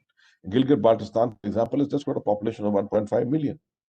Then you have this huge 21% of the territory called Aksai Chin, through which the Chinese had built a road in 1956, which we contested at that time, and one of the major reasons why the Chinese chose to come in 1962 up to a certain point to give themselves depth for the road, so that we may not be able to cut off that road. That road is a very important road connecting Tibet, that's Lhasa, with Xinjiang in the the northwest. This is the Shaksgam Valley, about 5,000 square kilometers of territory handed over by Pakistan illegally to China.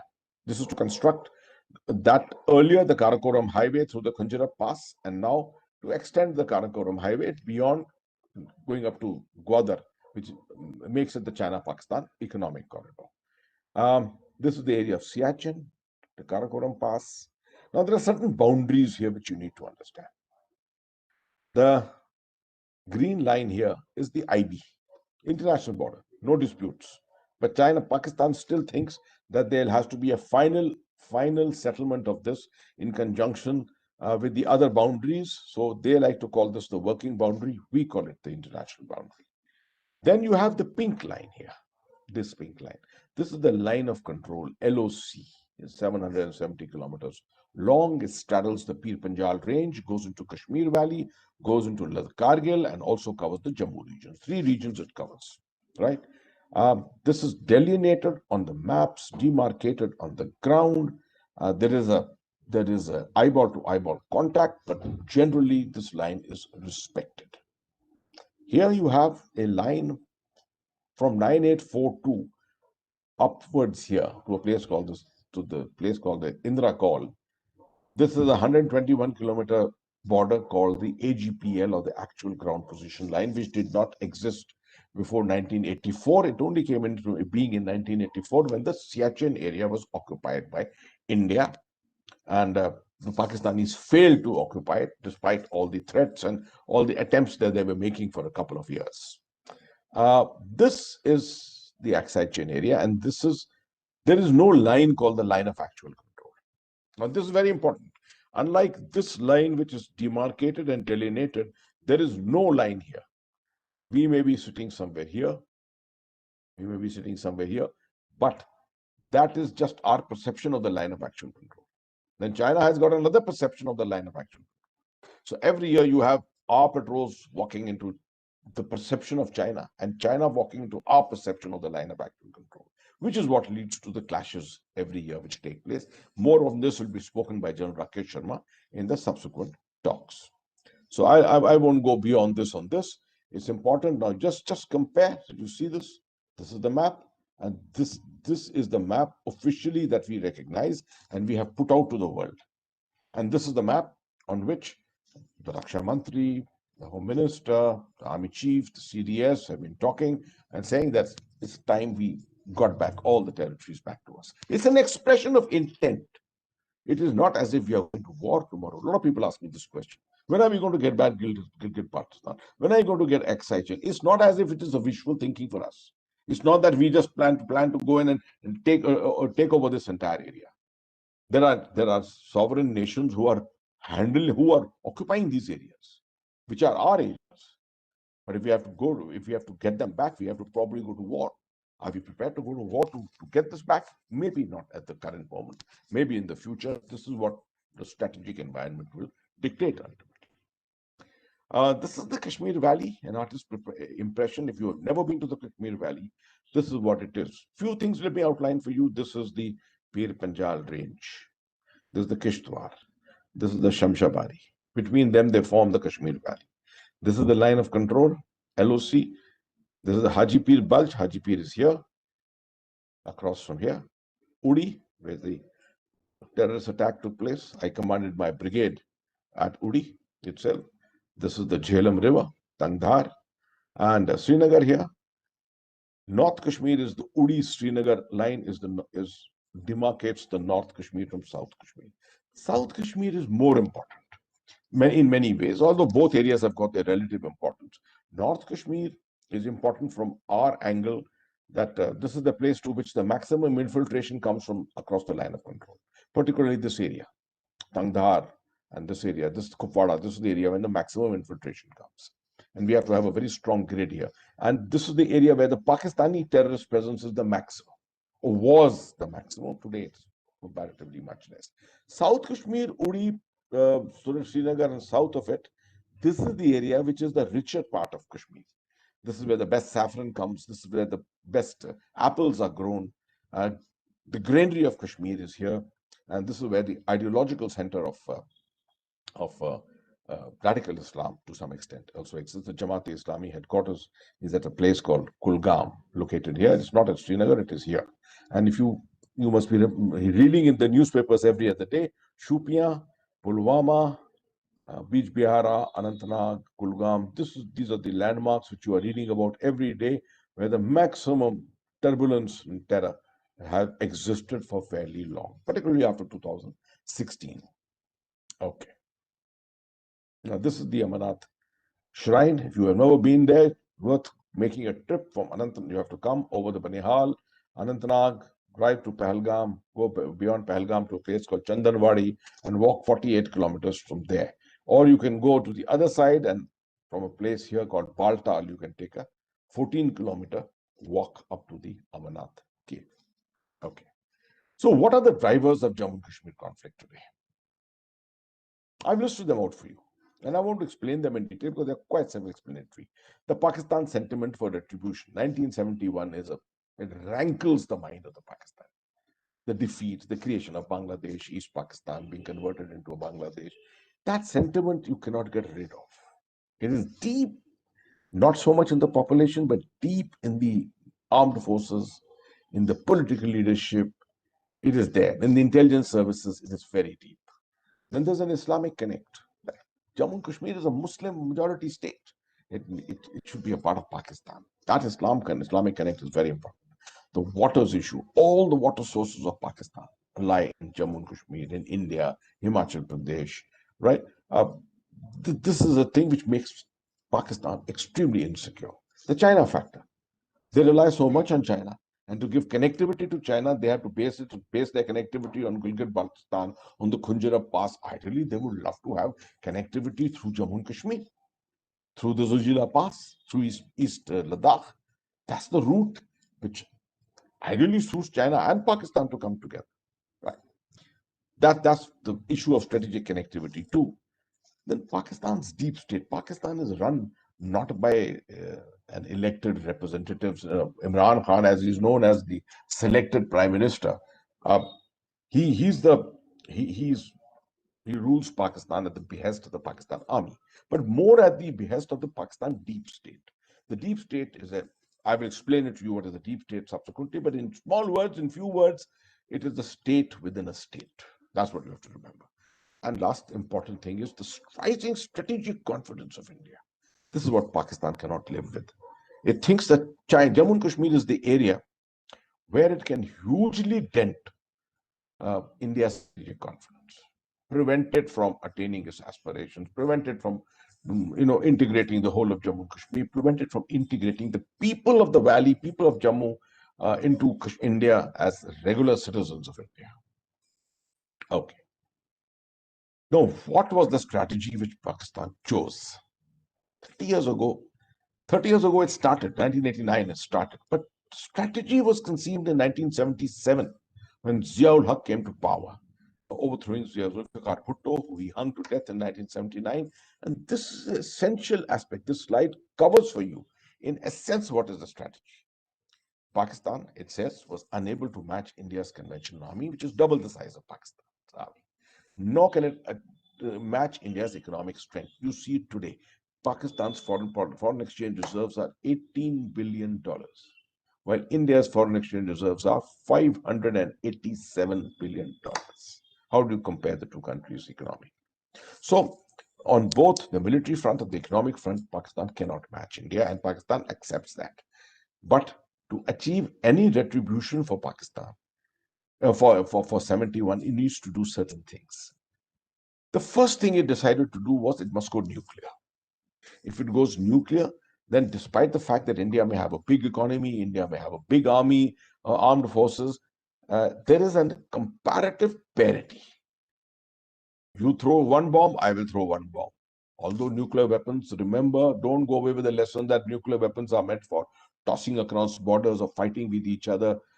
Nuclear weapons are primarily weapons of deterrence. And this is exactly what they attempted to achieve here, deterrence, so that India does not interfere with Pakistan in any way. Being a larger country, does not interfere with Pakistan like it happened in 71. It should not happen like that. That India comes in, that does something to Sindh, that does something to Punjab or POK or something like that.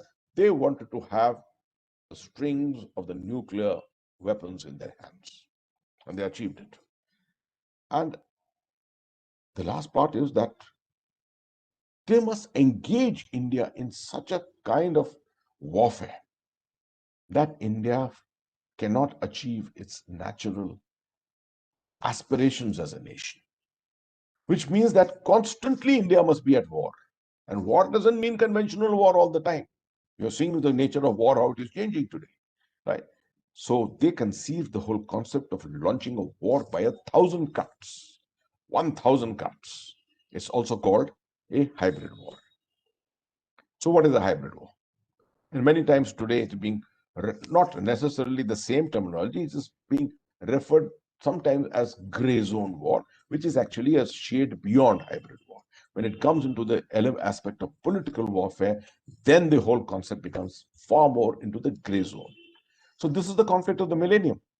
It's an age-old concept, but really coming into being today because of the ability to network, the ability to penetrate with internet, any places, be invisible. So they're sometimes also called invisible warfare. And you see the spectrum of war. The spectrum of war covers many, many kinds of activities. So hybrid or gray zone can combine some of these activities together. And this is exactly what Pakistan has done since 1989. For example, a little bit of conventional on the line of control, exchange of artillery firing, etc., sniping, etc., irregular warfare, the use of terrorists, the use of terrorism, cyber, economic, political warfare, transnational crime like Dawood Ibrahim, violent extremism, psychological warfare, all the time keeping the minds of the Kashmiri to tell them, you are Islamic, you have got to connect with Pakistan, you cannot be Indian. It's that kind of a psychological thing which takes place all the time. War by communication, perception management. So it provides flexibility, longevity, you don't utilize so many resources. And then the most important thing is you have the element of deniability. So one of the most important aspects of the concept which Pakistan is doing in this is it has chosen not to go conventional because it knows it can't match India's army. Not to go elongated conventional in any way, but to go hybrid and be flexible and all the time remain in denial. Denial is the most important weapon which Pakistan has chosen to follow. What is the deep state which I promised I'll tell you? The deep state which runs this entire campaign is also known as a state in a state, form of a clandestine government made up of hidden or covert networks of power operating independently of a state's political leadership. Imran Khan may keep saying anything, but the deep state will run the affairs of Pakistan. Okay. And equally on the other side, that's in Jammu and Kashmir, or whichever is the target region, you have a thing called the proxy war terror ecosystem. Without this, this campaign cannot succeed. And most people in the country, most strategic analysts, most conflict analysts have very little idea about this particular aspect, the ecosystem. They think that you can just send in terrorists and terrorists can create mayhem, that you can just influence people or that you can just send a little money. It's a system by itself. It's an ecosystem which is run by a series of networks, NGO networks. Lawyers are part of it. Academics are part of it. Intellectuals and bankers all acting as what is called overground workers. They're not terrorists. They're not terrorists. They're shaking hands with you and me every day, but they're working behind the scenes and they're supporting the terror organizations. These are a series of networks. And until you paralyze these networks, until you neutralize these networks, you will never win this war. And this realization has come very late in India. Our concept of fighting a terror campaign or incidency was always the use of kinetics, count the number of terrorists you have killed at the end of the year, and also do some good work for the civil population by reaching out to them, winning hearts and minds, and think at the end of the day that you are in a much more positive situation. That's not so. I told you killed 2,100 terrorists in 2001 itself. The very next year, 2,100 were produced. So it's a regeneration system. The ecosystem regenerates. And that is why it's so important to target the ecosystem. Unless you get into it, and the only way to do it is through what's called the whole of government approach. The entire government has to be. You can't leave it to the army. You can't leave it to the police. You can't leave it to the intelligence service to say they will destroy the Pakistani attempts at proxy war or the ecosystem. It's not possible.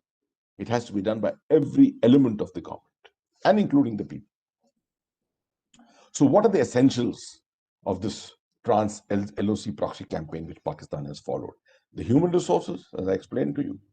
There are terrorists, overground workers, ideologues like Gilani, local recruiters, media people, logisticians. Without media, very, very difficult to fight this kind of warfare.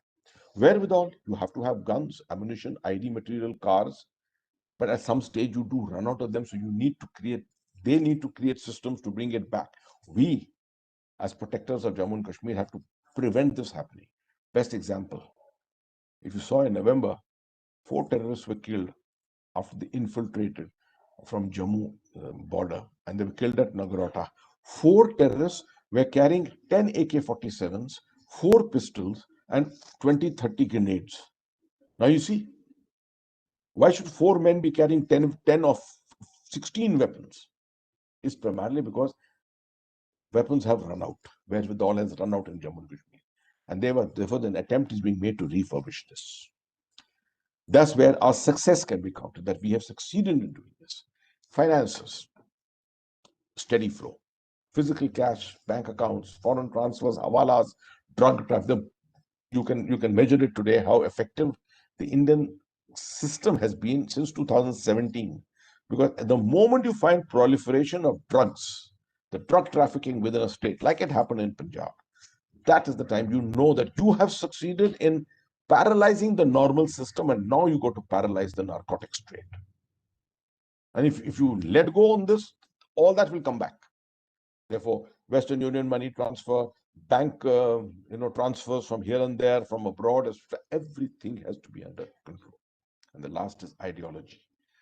Extremist Islam, Ahle Hadith, the Wahhabi sect, clergy, rabble-rousers, some elements of the Urdu media, literature, social media, all this is all the time proliferating in an attempt to reach the people, influence their minds, keep the younger generation motivated, get them to the streets, get them into the mosques. This is how the system keeps working by itself.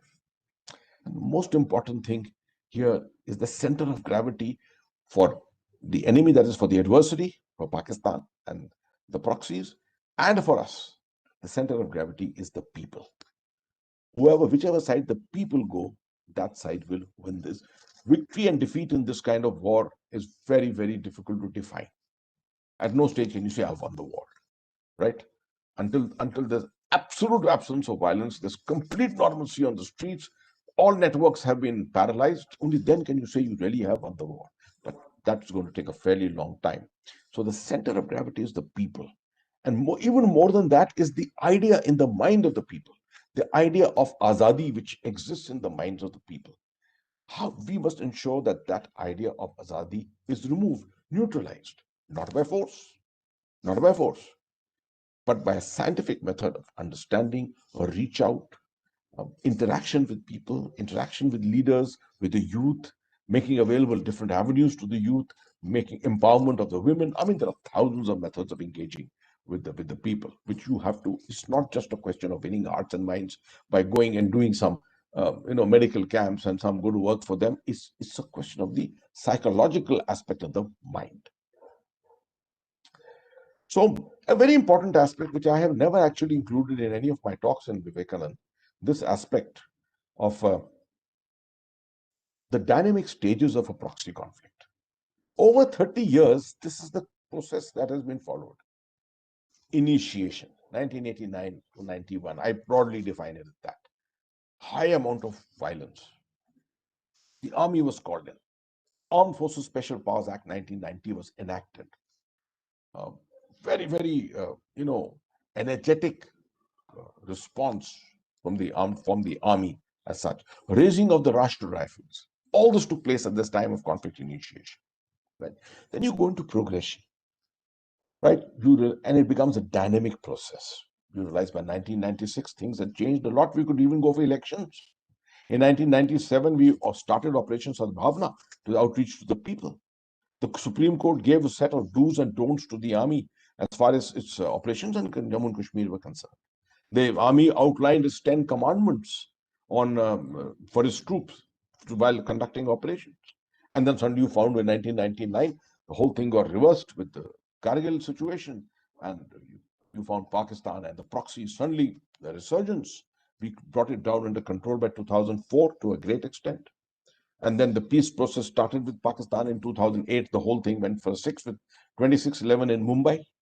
And since then events. So this is a dynamic process up and down which takes place, right? Then you come to conflict stabilization. This is the stage you are at today.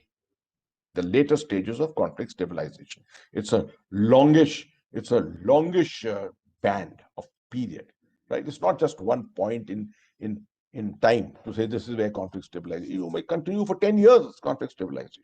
So we are towards the later stages of conflict stabilization, and the next stage will be resolution and de-escalation, termination, and then peace building, right? So now peace building is ideally in the UN environment. It happens. It's not here. Peace building is an ongoing effort at all times. What I want you to go home with the lesson is what we did in conflict initiation as a nation, as an army, police, intelligence services, we cannot do during conflict stabilization. Every stage has its own strategy. You will go completely wrong if you do the same actions of initiation you do at the time of stabilization. You will go wrong completely, which means at the time of initiation, I would not even look at soft power. I would not even look too much at the outreach to people. I would ensure how to get back control, how to reduce the number of terrorists, how to prevent infiltration taking place. At stabilization stage, I have confidence in me. I have my deployment well laid out, right? I can prevent things happening. And I want to make sure there's no bounce back. I will use counter violence, but I will at the same time use a preponderance of soft power, military soft power at this stage. This is a very important aspect for you to remember. So why was the decision on Article 370 so timely and correct? Why do I say this? That's an important thing for you to understand. From 2016, and I stated this in 2011, I remember. I stated this in a meeting of the Unified Command when I was the co-commander. From 2016, it was becoming very evident that Pakistan was looking at giving a fillip to its Kashmir strategy in relation to the new generation which had emerged, signified by the rise of Burhan Wani and his cohorts. So, if you had allowed this situation to go, you would have been battling like hell today. But thankfully, we went after 2016, particularly after Uri attack, we went hammer and tongs, almost revisited the whole thing like a conflict initiation and brought the situation under control. Internationally, India's seriousness about Jammu and Kashmir needed more impact. People were not believing us. People were not believing us about what Pakistan is doing there. People were not believing us as to that we were being subjected to this kind of violence and to this kind of activity from across the border, a proxy war which was being run on us. And Pakistan was making merry on this internationally by going around and establishing their own narratives, which we were not bothering. We were not taking that into cognizance. We needed to establish our own narratives. And then the last was the Kashmiri people needed a clear message. There was a perception coming that आज नहीं तो कल आजादी मिल जाएगी, पाकिस्तान बन जाएगा, कश्मीर बनेगा Pakistan. That this message had to be very clear. You are part of India. You means the territory and the people are all part of the Union of India. This message had to go clear. You could not soft pedal on this any longer. And I think by doing this action at this time, this is exactly what was achieved. So what are our challenges today? Our challenges are the infiltration. We must make sure the numbers. Today, the strength of terrorists is about 215, 220. We must not allow it to increase. It increases by two things, either infiltration or by local recruitment. Both things, recruitment is not down completely yet. Recruitment is still taking place. We've taken certain measures. Like, for example, we do not give back the bodies of terrorists, foreign terrorists. From 2017, we stopped giving back the bodies of foreign terrorists for burial. And next, in 2019, we stopped giving back bodies of local terrorists for burial. Because each such burial ceremony produced another 7, 8, 10 terrorists. with the sentiments and the emotions of the moment. The alienation is there. Let's be mature as a nation. Let's be pragmatic. Politically, you may say anything, but you have to understand there is alienation. Not every Kashmiri says that I am an Indian, right? I want to be a part of India. There are notions which they have been built up into their minds. After all, there are ideologues there, there are networks there are people getting together in mosques, there are people getting together in schools and colleges, and a lot of things have been spoken to them. It's a question of who has the stronger narrative.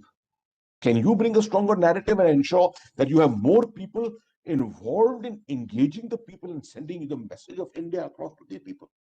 If your message is stronger and if your capability is stronger, your networks are stronger, you will ensure that this alienation in a matter of years, a few years, is completely neutralized. Media in Jammu and Kashmir, we got 30 English newspapers, 15 Urdu newspapers which are published every day. That many are not published in Delhi. It's a reading public. It's a thinking public. And its minds get influenced tremendously. You can make sure that the media of Jammu and Kashmir, I'm never saying we are a democracy. I'm not saying that you have to go and buy out media, but you can use the media tremendously for an outreach to people. The media and the rest of India, the message every evening coming out from the rest of India's media to the Kashmiri people is not a very positive message. It needs to be a little more positive to say the Kashmiri people are our people, temporarily alienated. We will make sure that they return and they become completely integrated as full Indians. Much of this is being exploited by Pakistan's information war and diplomatic blitzkrieg or across the world.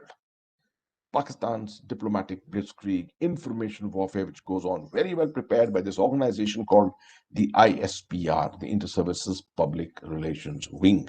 Every one of you have heard of the ISI, but most people have never heard of the ISPR, set up in 1949, and the importance of information as a weapon system was realized at that time. Such an important aspect. Lastly, managing international opinion. You may keep saying we are a nation with a heritage, we are a nation with a history. Everything you may say, we are a democratic nation, we are a secular nation. It's for the world to believe and the world to say it. That's the more important aspect. So it's managing the international opinion by sitting on your haunches and saying that everyone believes us. Sorry, it doesn't happen that way. You have to professionalize your information campaigns today. And that's the most important thing of gray zone warfare. Countering it and then working out your own narratives, which means very large number of people you need who need to be sitting in different capitals of the world. I have found Pakistanis sitting at every single major capital, including a place like Tel Aviv, which doesn't even have relations with Pakistan. But from Sydney to New York, Pakistanis are embedded in every strategic think tank. And if you go there as an Indian and speak, there'll be 5 Pakistanis hounding you. That's the way information warfare is actually fought. An interesting aspect, since I'm not covering everything for you, but I'm saying that today, with the security situation under control and things happening on the line of actual control, LAC in Ladakh, there are suggestions from some quarters that the Indian Army should start handing over the internal security grid to the Central Armed Police Forces and focus on the line of control and the LAC in terms of preparedness against conventional threats, which means the army, which has been 30 years, the Rashtriya Rifles in particular, 30 years, which has been fighting here, controlling this conflict, preventing it from going overboard, preventing it any major success for the other side, the proxy is also restoring it whenever we lost control to some extent. Is it time now that the army goes back to its original requirement to look at the LOC only and the LAC? Now, this is a huge debate. I've written a lot on this. My only explanation to you is the absence of violence is not normalcy. The absence of violence is not peace. We have made these mistakes before.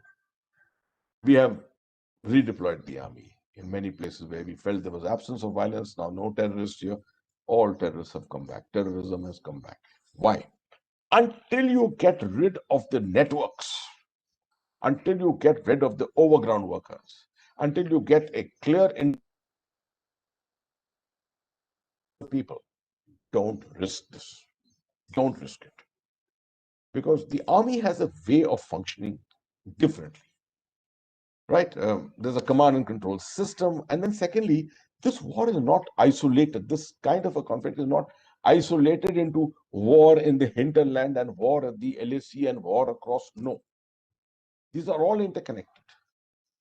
Let me give you as a prime example. If I'm sitting in Uri, my information which comes to me about a possible infiltration tomorrow night from Muzaffarabad taking place through Uri, that information may not come in from Uri, it may come from Anantnag.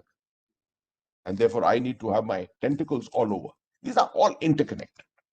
So don't try and compartmentalize this, at least till the time that you are so absolutely certain this situation is irreversible. So what must be India's short-term aim? To stabilize the security environment, which you have done very well now. Negate the adversary propaganda, which you have not succeeded in doing so far. Promote the intrastate integration, which you have not been able to do. Jammu and Kashmir do not look at each other with a friendly eye. They are part of the same union territory. We need to work on this to make sure that the people of Jammu and the people of Kashmir look at each other with a friendly eye and will have the will to work together. Then promote interstate integration and enable effective governance. Lots of efforts are going on this. You must have heard the Home Minister's speech in the Parliament and the kind of statistics which were given out, the number of IITs, medical colleges, schools, institutions, road networks, tunnels, railways, everything is happening and coming. It will make a huge effect in the next couple of years, where we have to make sure we cut down on corruption. So accountability must be of a high order here. Promotion of peace and harmony is the bottom line, for which engagement and outreach is an imperative. You can't say, I've created peace and harmony, I've created peace and harmony here, stability here, and now the people will themselves, look at how to integrate with India. No, you have to make a deliberate effort. What should our long-term aim be? Our long-term aim should be to mainstream Jammu and Kashmir. I'm using this word mainstream quite intentionally. A lot of people like to use the word integrate. Okay, a lot of people don't like that word. So I'm using mainstream. To mainstream Jammu and Kashmir to the rest of India, socially, economically, and psychologically. To urge the people to be Indian and think Indian. How to ensure that willingly and voluntarily, everyone who meets you in Kashmir tomorrow says Jai Hind to you. With that intent, work backwards. That will give you the methodology of how you need to approach the people-to-people aspect of this conflict. To take this current impasse of internal conflict stabilization, which I explained to you, to the stage of conflict resolution. So what is India doing about all this? And what does it further need to do? Whenever you come across a problem of proxy conflict, counterinsurgency, terror, and things like that, these are the 5 domains in which you must look at the problem: military, social, political, economic, diplomatic. Take this as a thumb rule. Okay. In the military domain, we have gained fairly good control over infiltration. I will never say 100%. Okay, 80%. Yes. Therefore, there's a possibility of 20% still of terrorists getting through. Neutralization of overground worker networks. We have achieved good results. It's not complete yet. It will take us a couple of years. Preventing recruitment. As I told you, last year, we still had a fair amount of recruitment of local terrorists. Reducing the terror footprint, which we have been able to bring down to a very great extent in terms of the number of incidents which have taken place. Right. Social. The outreach to the people. All of government approach, as I explained to you, all of government, which means no member of the government, no babu anywhere should be able to say, this is not my work. This is the work of the army or the work of the police. Sorry, this is not our work. This has been created by all kinds of issues, and this is the work of the entire government of India and the government of Jammu and Kashmir, every single department, every single member. Restoration of confidence. De-radicalization, a subject by itself. I'm not going into it. If someone has questions, you can ask me on this. Political, to restore the grassroots political activity. Very important and a very good thing the government of India has done. Panchayati Raj elections, 2011, we conducted them in my time.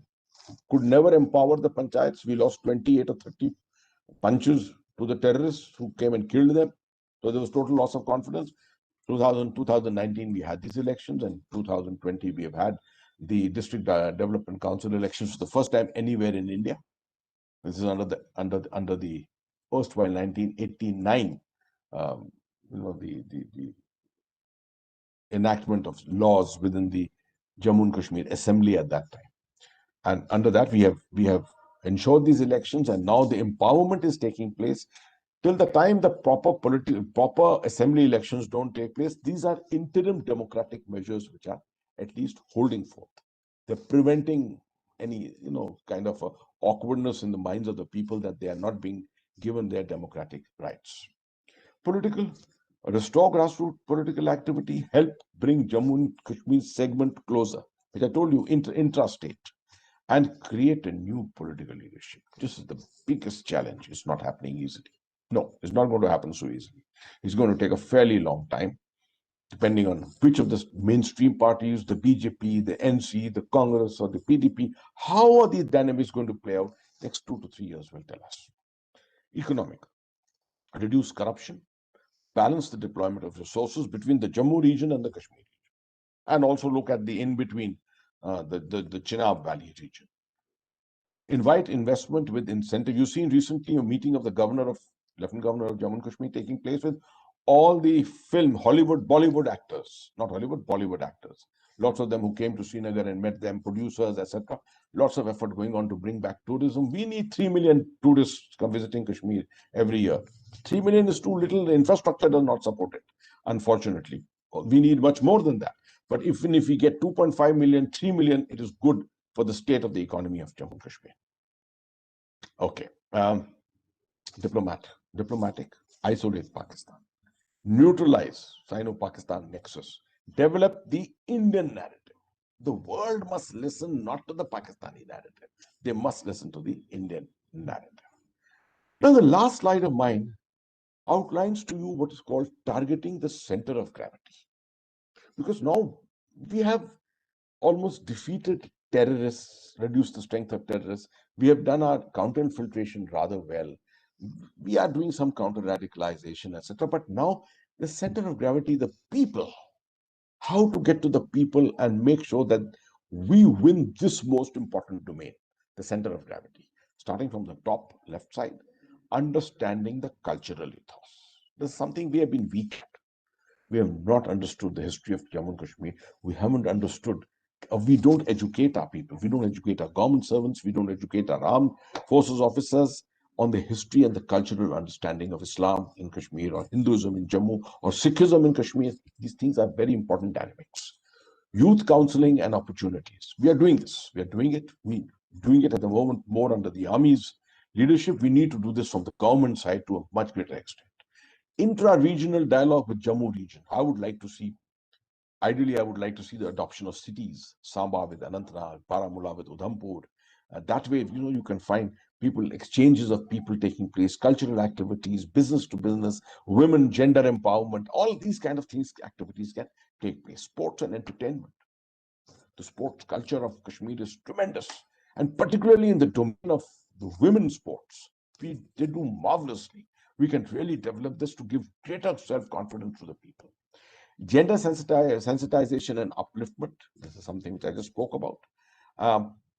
The change in attitude of all forces, particularly Jammu and Kashmir police, which has done a marvelous job, but must ensure that the increasing corruption within the force, particularly at the rural village level, this must be reduced to a great extent. The education sector. The Home Minister has already announced a tremendous amount of things which are happening in the education sector. The realization of this in a timely manner. It must be ensured so that the Kashmiri and the Jammuite doesn't have to go to different parts of India to educate himself. He can do it within the region, within the state itself. That's a very important thing. De-radicalization, ensuring that we get the right clergy. Without the leadership of the clergy, we cannot do de-radicalization. We have very good models of Singapore and places like that where de-radicalization has been done very, very scientifically. And that's the kind of thing to follow. And the last one, the people of Jammu and Kashmir and the idea of Azadi. This must be always at the center of our mind, targeting the COG, the center of gravity. That is the people of Jammu and Kashmir and the idea in their mind of Azadi. We must reduce it, dilute it, negate it completely so that they ultimately become a relevant, rightful part of the Union of India. Jai Hind and thank you.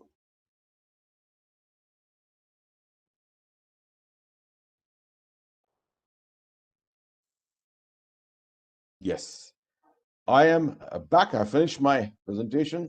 Thank you. You can Yeah, take thank on for you the very question much. now. Yeah, thank you very much for that comprehensive coverage of the issues involved in, rather connected with Kashmir, and especially your emphasis on people, that it is the people are the center of gravity, and what India needs to do. I think you made excellent points, and I think you covered almost all the points, like development efforts, the diplomatic efforts, and a whole lot of other issues, including de-radicalization, which needs to be done. And I see that in the chat box, there are a whole lot of questions. I'll read out some and let me see how many we can cover.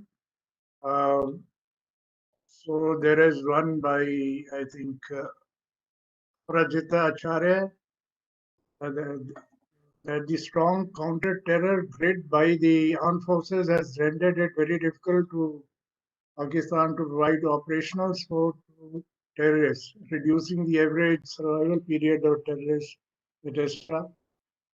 Can it be attributed as a major reason for reported increase in surrenders by the militants? So that's one question. Then it was said in the past these organizations operated somewhat independently, but is the I can't see that. Yeah. So it's next week. Let someone ask his question personally if he so wishes, so that he doesn't go too long into it. He can just ask like that. Hello. Yeah. Hello. I think that is also better. Who wants to ask a question? Sir, can I ask a question, sir? Yeah, Go ahead. please say your name. So this is Varak Chaudhary. Yeah. I have a student from IIT Bhubaneswar. Okay. Good. Go ahead. Go ahead. Yeah. Thank you, sir, for your wonderful and informative talk. So my question is, what will be the effect on the relationship between the India and its neighbor, particularly Pakistan and China, after the newly elected government in USA? And what should be the roadmap of India to face it or to deal with it? Thank you, sir. Your question is very generic and doesn't specify the aspect of Jammu and Kashmir. What I will say, therefore, for you, I will reframe your question for you and say that what is the likely effect of the arrival of the Biden administration on the whole issue of Jammu and Kashmir internationally? Right? Let me tackle it, because Jammu and Kashmir has got international, ramifications. We in India say it's a part of India, but the international community, not everyone sort of supports us. And Pakistan has also got its own stakeholders. It has also got its supporters everywhere. You must just remember one thing: the Americans, by and large, have kept themselves away from J&K. They have really not followed any major pro or anti-bias in this entire thing. There have been times when they have supported the Pakistanis because they needed Pakistan for fighting the war in Afghanistan. Without Pakistan, you can't fight the war in Afghanistan. Remember, Pakistan's territory is one of the most important strategic territories of the world. China needs Pakistan, America needs Pakistan. Although the Americans need India as much today, because of the Indo-Pacific, because of countering China, the growth and rise of China. They know without India it's not possible. So I don't expect any major change in the policy. What Mr. Trump was following, and let me tell you, Trump was, well, not hammer and tongs in support of India. A lot of people think that, I mean, the Americans would do anything. No, so sorry. It's not so. You read up on various issues on the purchase of the S-400 weapon system. You see, $5 billion that we are paying to the Russians. The Americans are threatening us with Katsa, right? To put sanctions on us. So no, it's not as if the Americans are completely in favor of us. So if they will follow American interests. That is the most important thing to remember. They will follow American interests. It's not that they will come to your support to fight a war against Pakistan or fight a war against China. A lot of people think that friendship with Americans, with the United States, means that if India is fighting a 2.5 front war tomorrow with China or Pakistan, the Americans are going to come and support you. Forget it. It's not going to happen that way. You are always going to be on your own. Remember, you have to have self-reliance and develop your capability to fight on your own. But that's not necessary. I mean, it's not going to come to war or something immediately. We have to manage the environment and prevent Pakistan from being able to bring its narrative to become significant in the minds of important nations of the world. For that, we need to continue our outreach to the United States. We need to make sure that with Russia, we may need to maintain our relationship on an equitable keel, absolutely. And you're seeing with China also, things are changing. It's not as if, of course, China is a long-term adversary, just remember, and I'm sure General Rakesh Sharma will explain this to you much more when he speaks to you. But Adi also, I can just put this thing in your mind. Don't think that there are permanent friends and enemies here. China is not necessarily a permanent enemy. I mean, the best way to understand it is, has Mr. Modi termed China an adversary? Has he called it an enemy in the last 1 year of the standoff? Or 10 months of the standoff? Has Mr. Modi even once said that China is your enemy? No.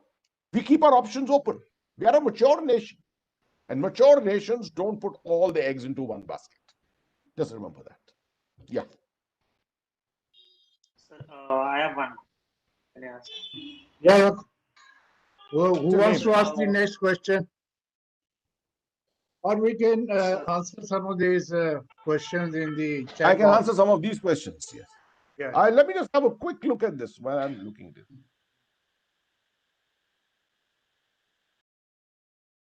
Strong counter. They say that the strong counter-terror grid by the armed forces has rendered it very difficult for Pakistan to provide operational support to terrorists, reducing the average survival period of terrorists after joining the army. Can it be attributed as a major reason for the reported increase in surrenders by militants? Okay, this is a tactical level question, and what we are talking actually is more at the strategic level. Doesn't matter. It's an issue of interest, and let me explain this to you.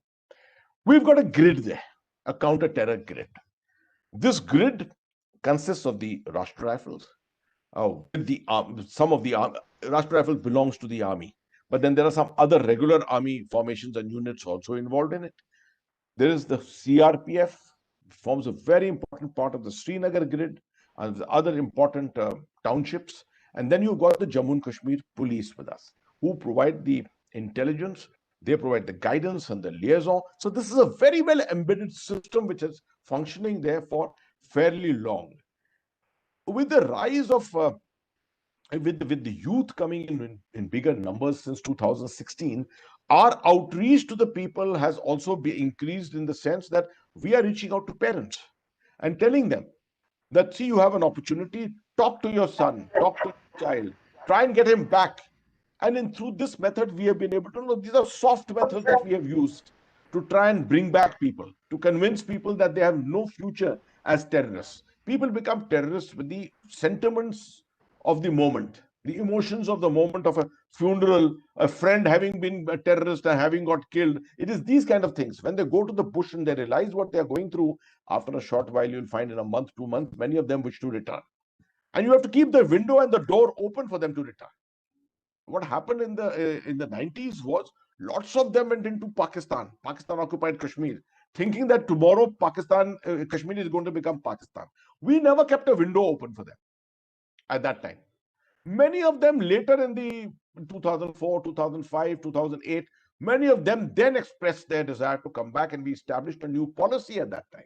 But it didn't succeed very greatly. Today, what you're saying is absolutely right. Because of the domination that we have achieved on the grid, Pakistan is not finding it easy to be able to penetrate, to have its networks there, and to be able to sustain those networks and sustain those overground workers, bring more greater recruitment, although recruitment is still taking place.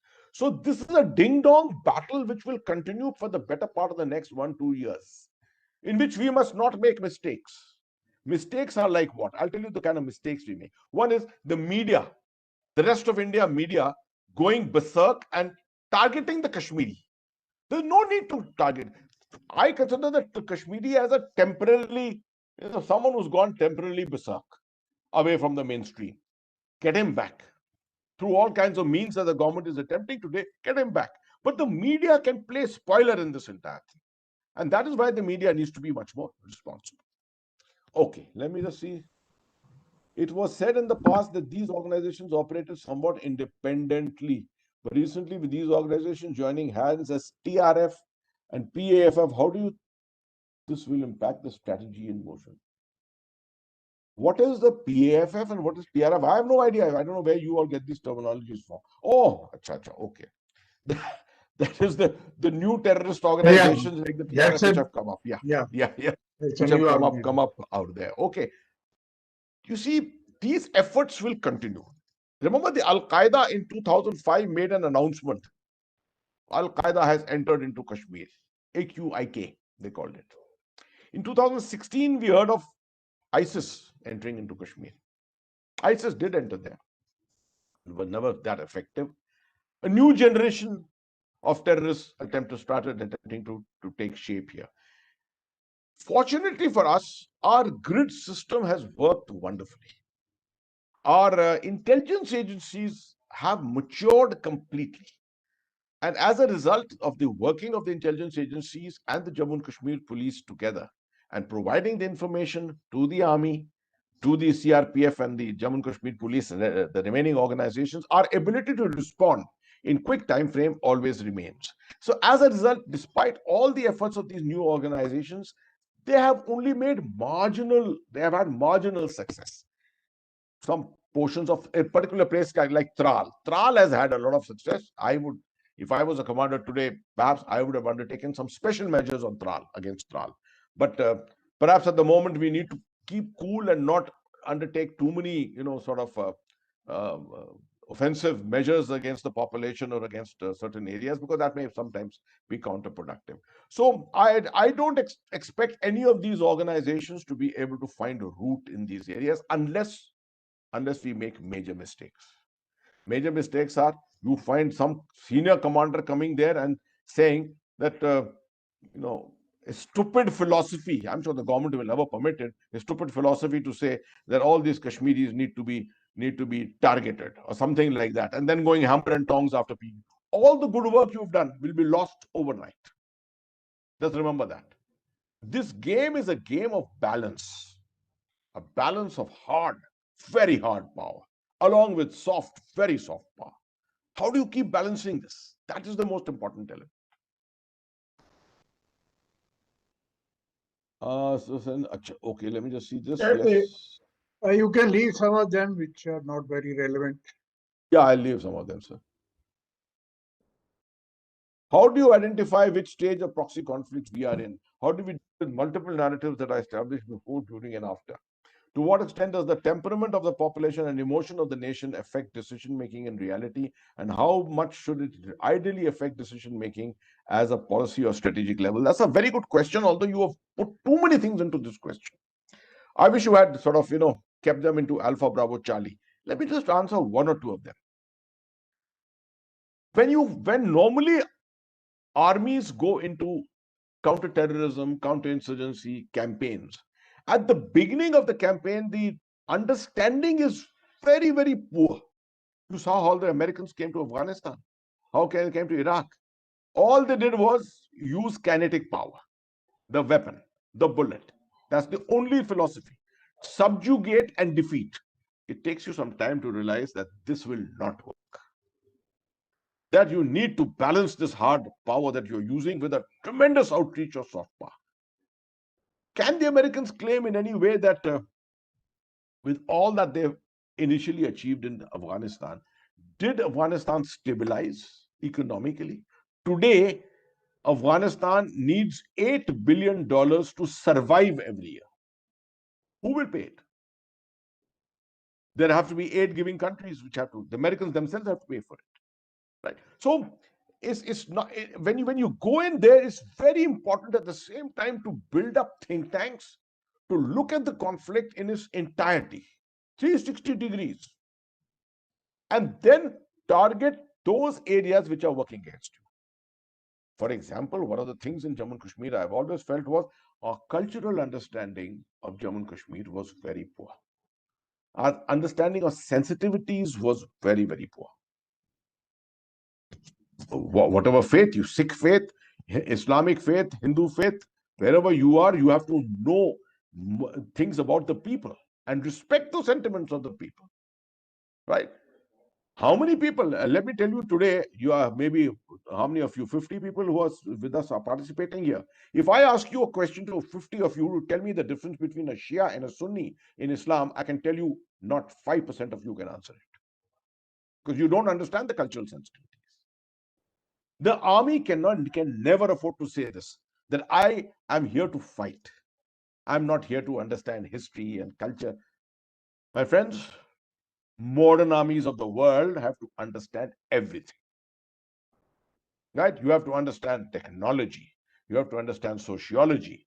You have to understand economics. You have to understand governance. That is what makes the task of a soldier and the work of a military leader much more challenging than anyone. That's the very important aspect which I'm delivering to you for your understanding. Let me see one other aspect in this: multiple narratives. Yes, there will be multiple narratives. The Pakistanis had set up this whole thing against us in a marvelous way.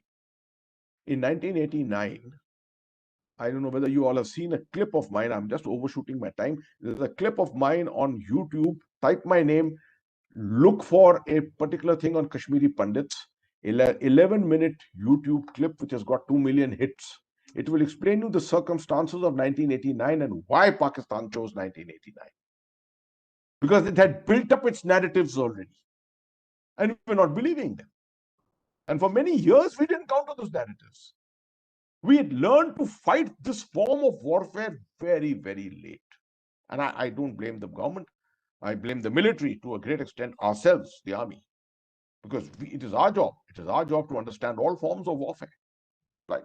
So, not having a blame game, today we need to look at comprehensively at every aspect and build these narratives for the international community and for the local communities to understand. How many people in the rest of India know what is happening in Jammu and Kashmir? You go to Kerala, no one will be able to answer your question on J&K. Maharashtra, nothing. A few think tanks will be able to tell you, nothing else. People are generally not aware of all this. Right? Can I permit one last physical question to be asked from me? Yeah, we can extend by a few minutes, 5-10 minutes. Okay. And okay. Yet, if you find any interesting question in the chat box, you can also proceed with that. I'll do that, sir. Because there are many questions in that. Yes, I know. I can see many questions. Yeah, just choose one or two, which will be. Okay. I can see a question from Tarun. Does your paradigm of mainstreaming include trying to bring violent groups into the political fold? Would you be concerned about entities with political and military factions like Hamas developing? Good question. Question is, who in your concept of understanding, who do you consider as an Indian? You see, I was very clear as a commander. Everyone who's a Kashmiri, maybe from Pakistan occupied Kashmir or from Kashmir, Jammu, anywhere, is an Indian. Right? If he surrenders, get him back, interrogate him, try him if you have to. If you don't find much against him, release him. There are 20,000 released terrorists all over Kashmir. I hope you understand this today. 20,000 of them are existing released terrorists. And we don't have too much control on them. We need to develop much more control on them. right?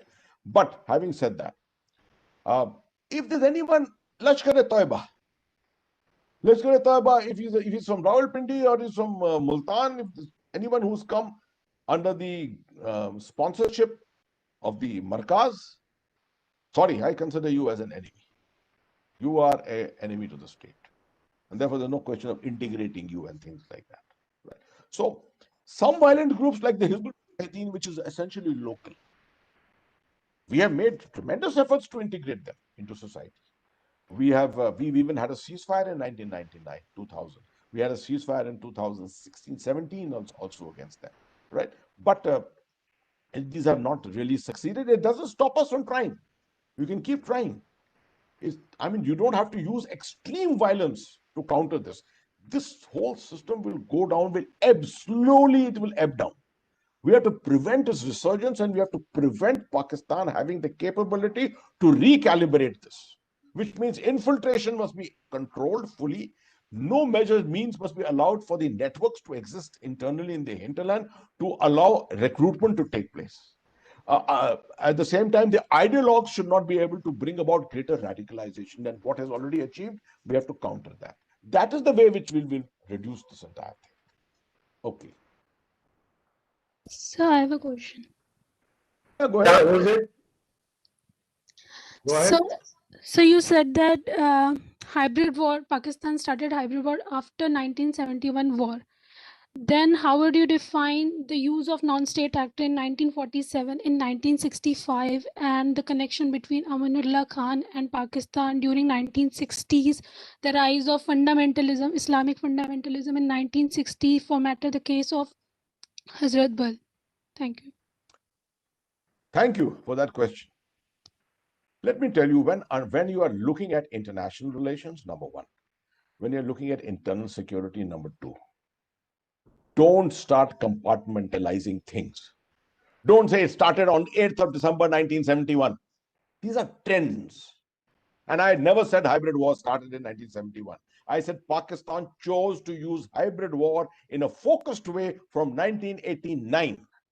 It conceived the idea of hybrid war in 1977. I said that, and you shouldn't have said it, actually, because the dates are not important. It's the trend which is important. And hybrid war is age-old.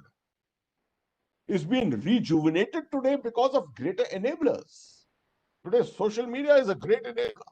Network capabilities, in internet penetration, technologies. Can you imagine there was a time when terrorists to train had to concentrate people and to train them? Today, you can train them online. To make a bomb, you have to get a person physically to come to some place and show him how to make a bomb. Today, you can do it online. Right? Cash, the requirement of money. Today, you can do everything online.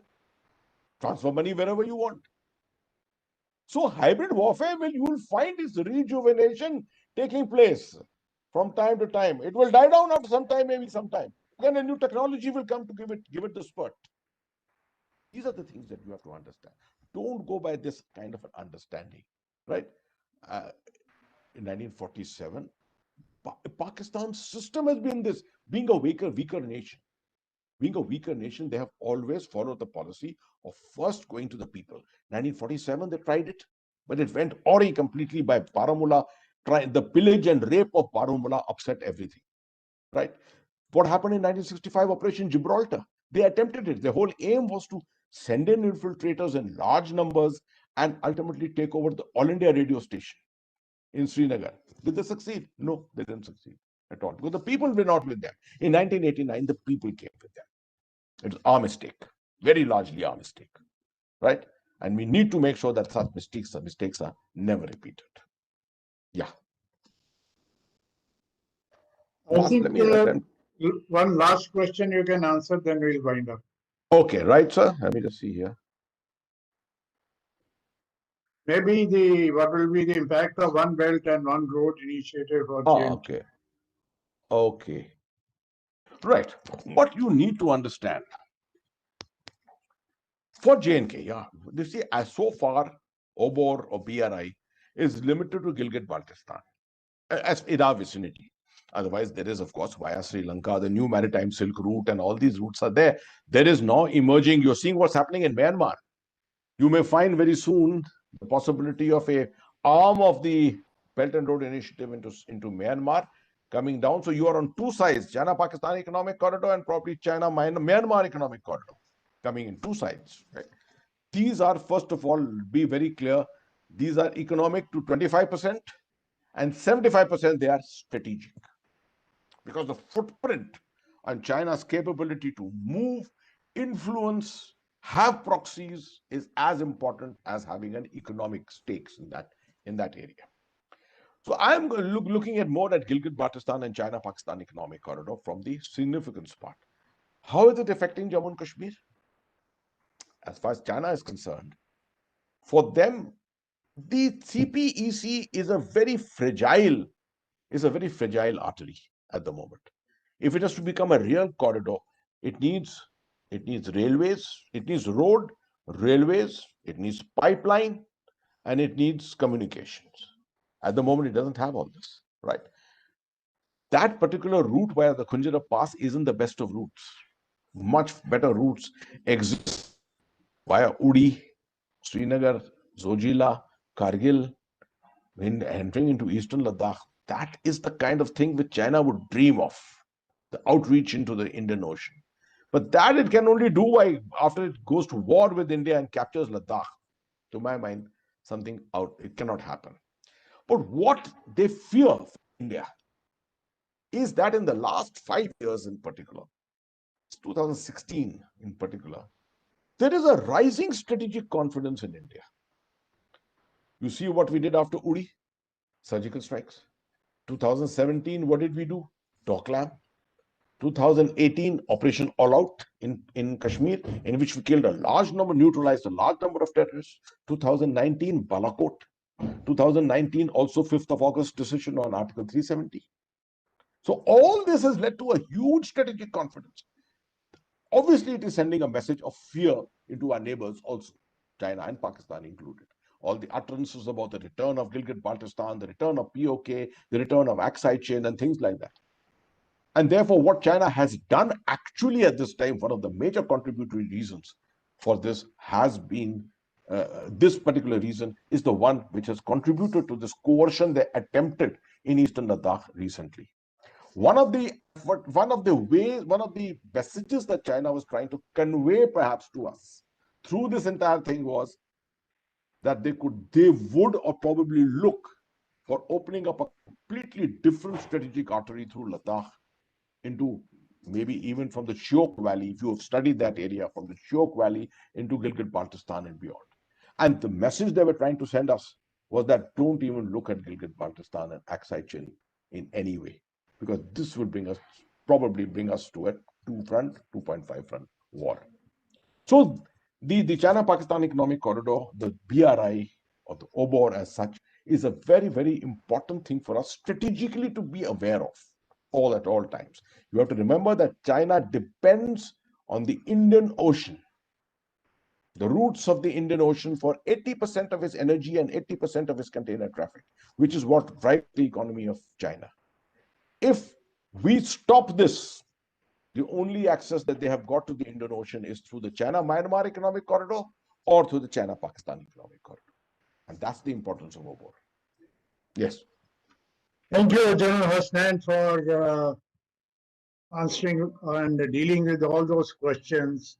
And yes, there is a lot of interest and there are many questions I see in the chat box, but maybe another time because it's already 15 minutes past the time. So once again, I thank you very much.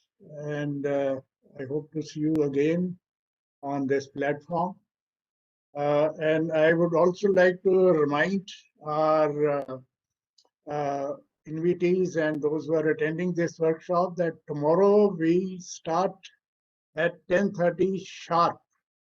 And some of your colleagues who have not been able to join us, please do request them to join us and derive benefit from these lectures which are being given by eminent people here and who have deep knowledge and who can articulate well. This will improve your understanding on the topic at hand. Thank you very much, and see you tomorrow morning at 10:30. Sir, thank you very much for this opportunity, and I thank all the participants, and especially for these excellent questions which came my way. Thank you very much, Jai Hind. Thank you, Jai Hind.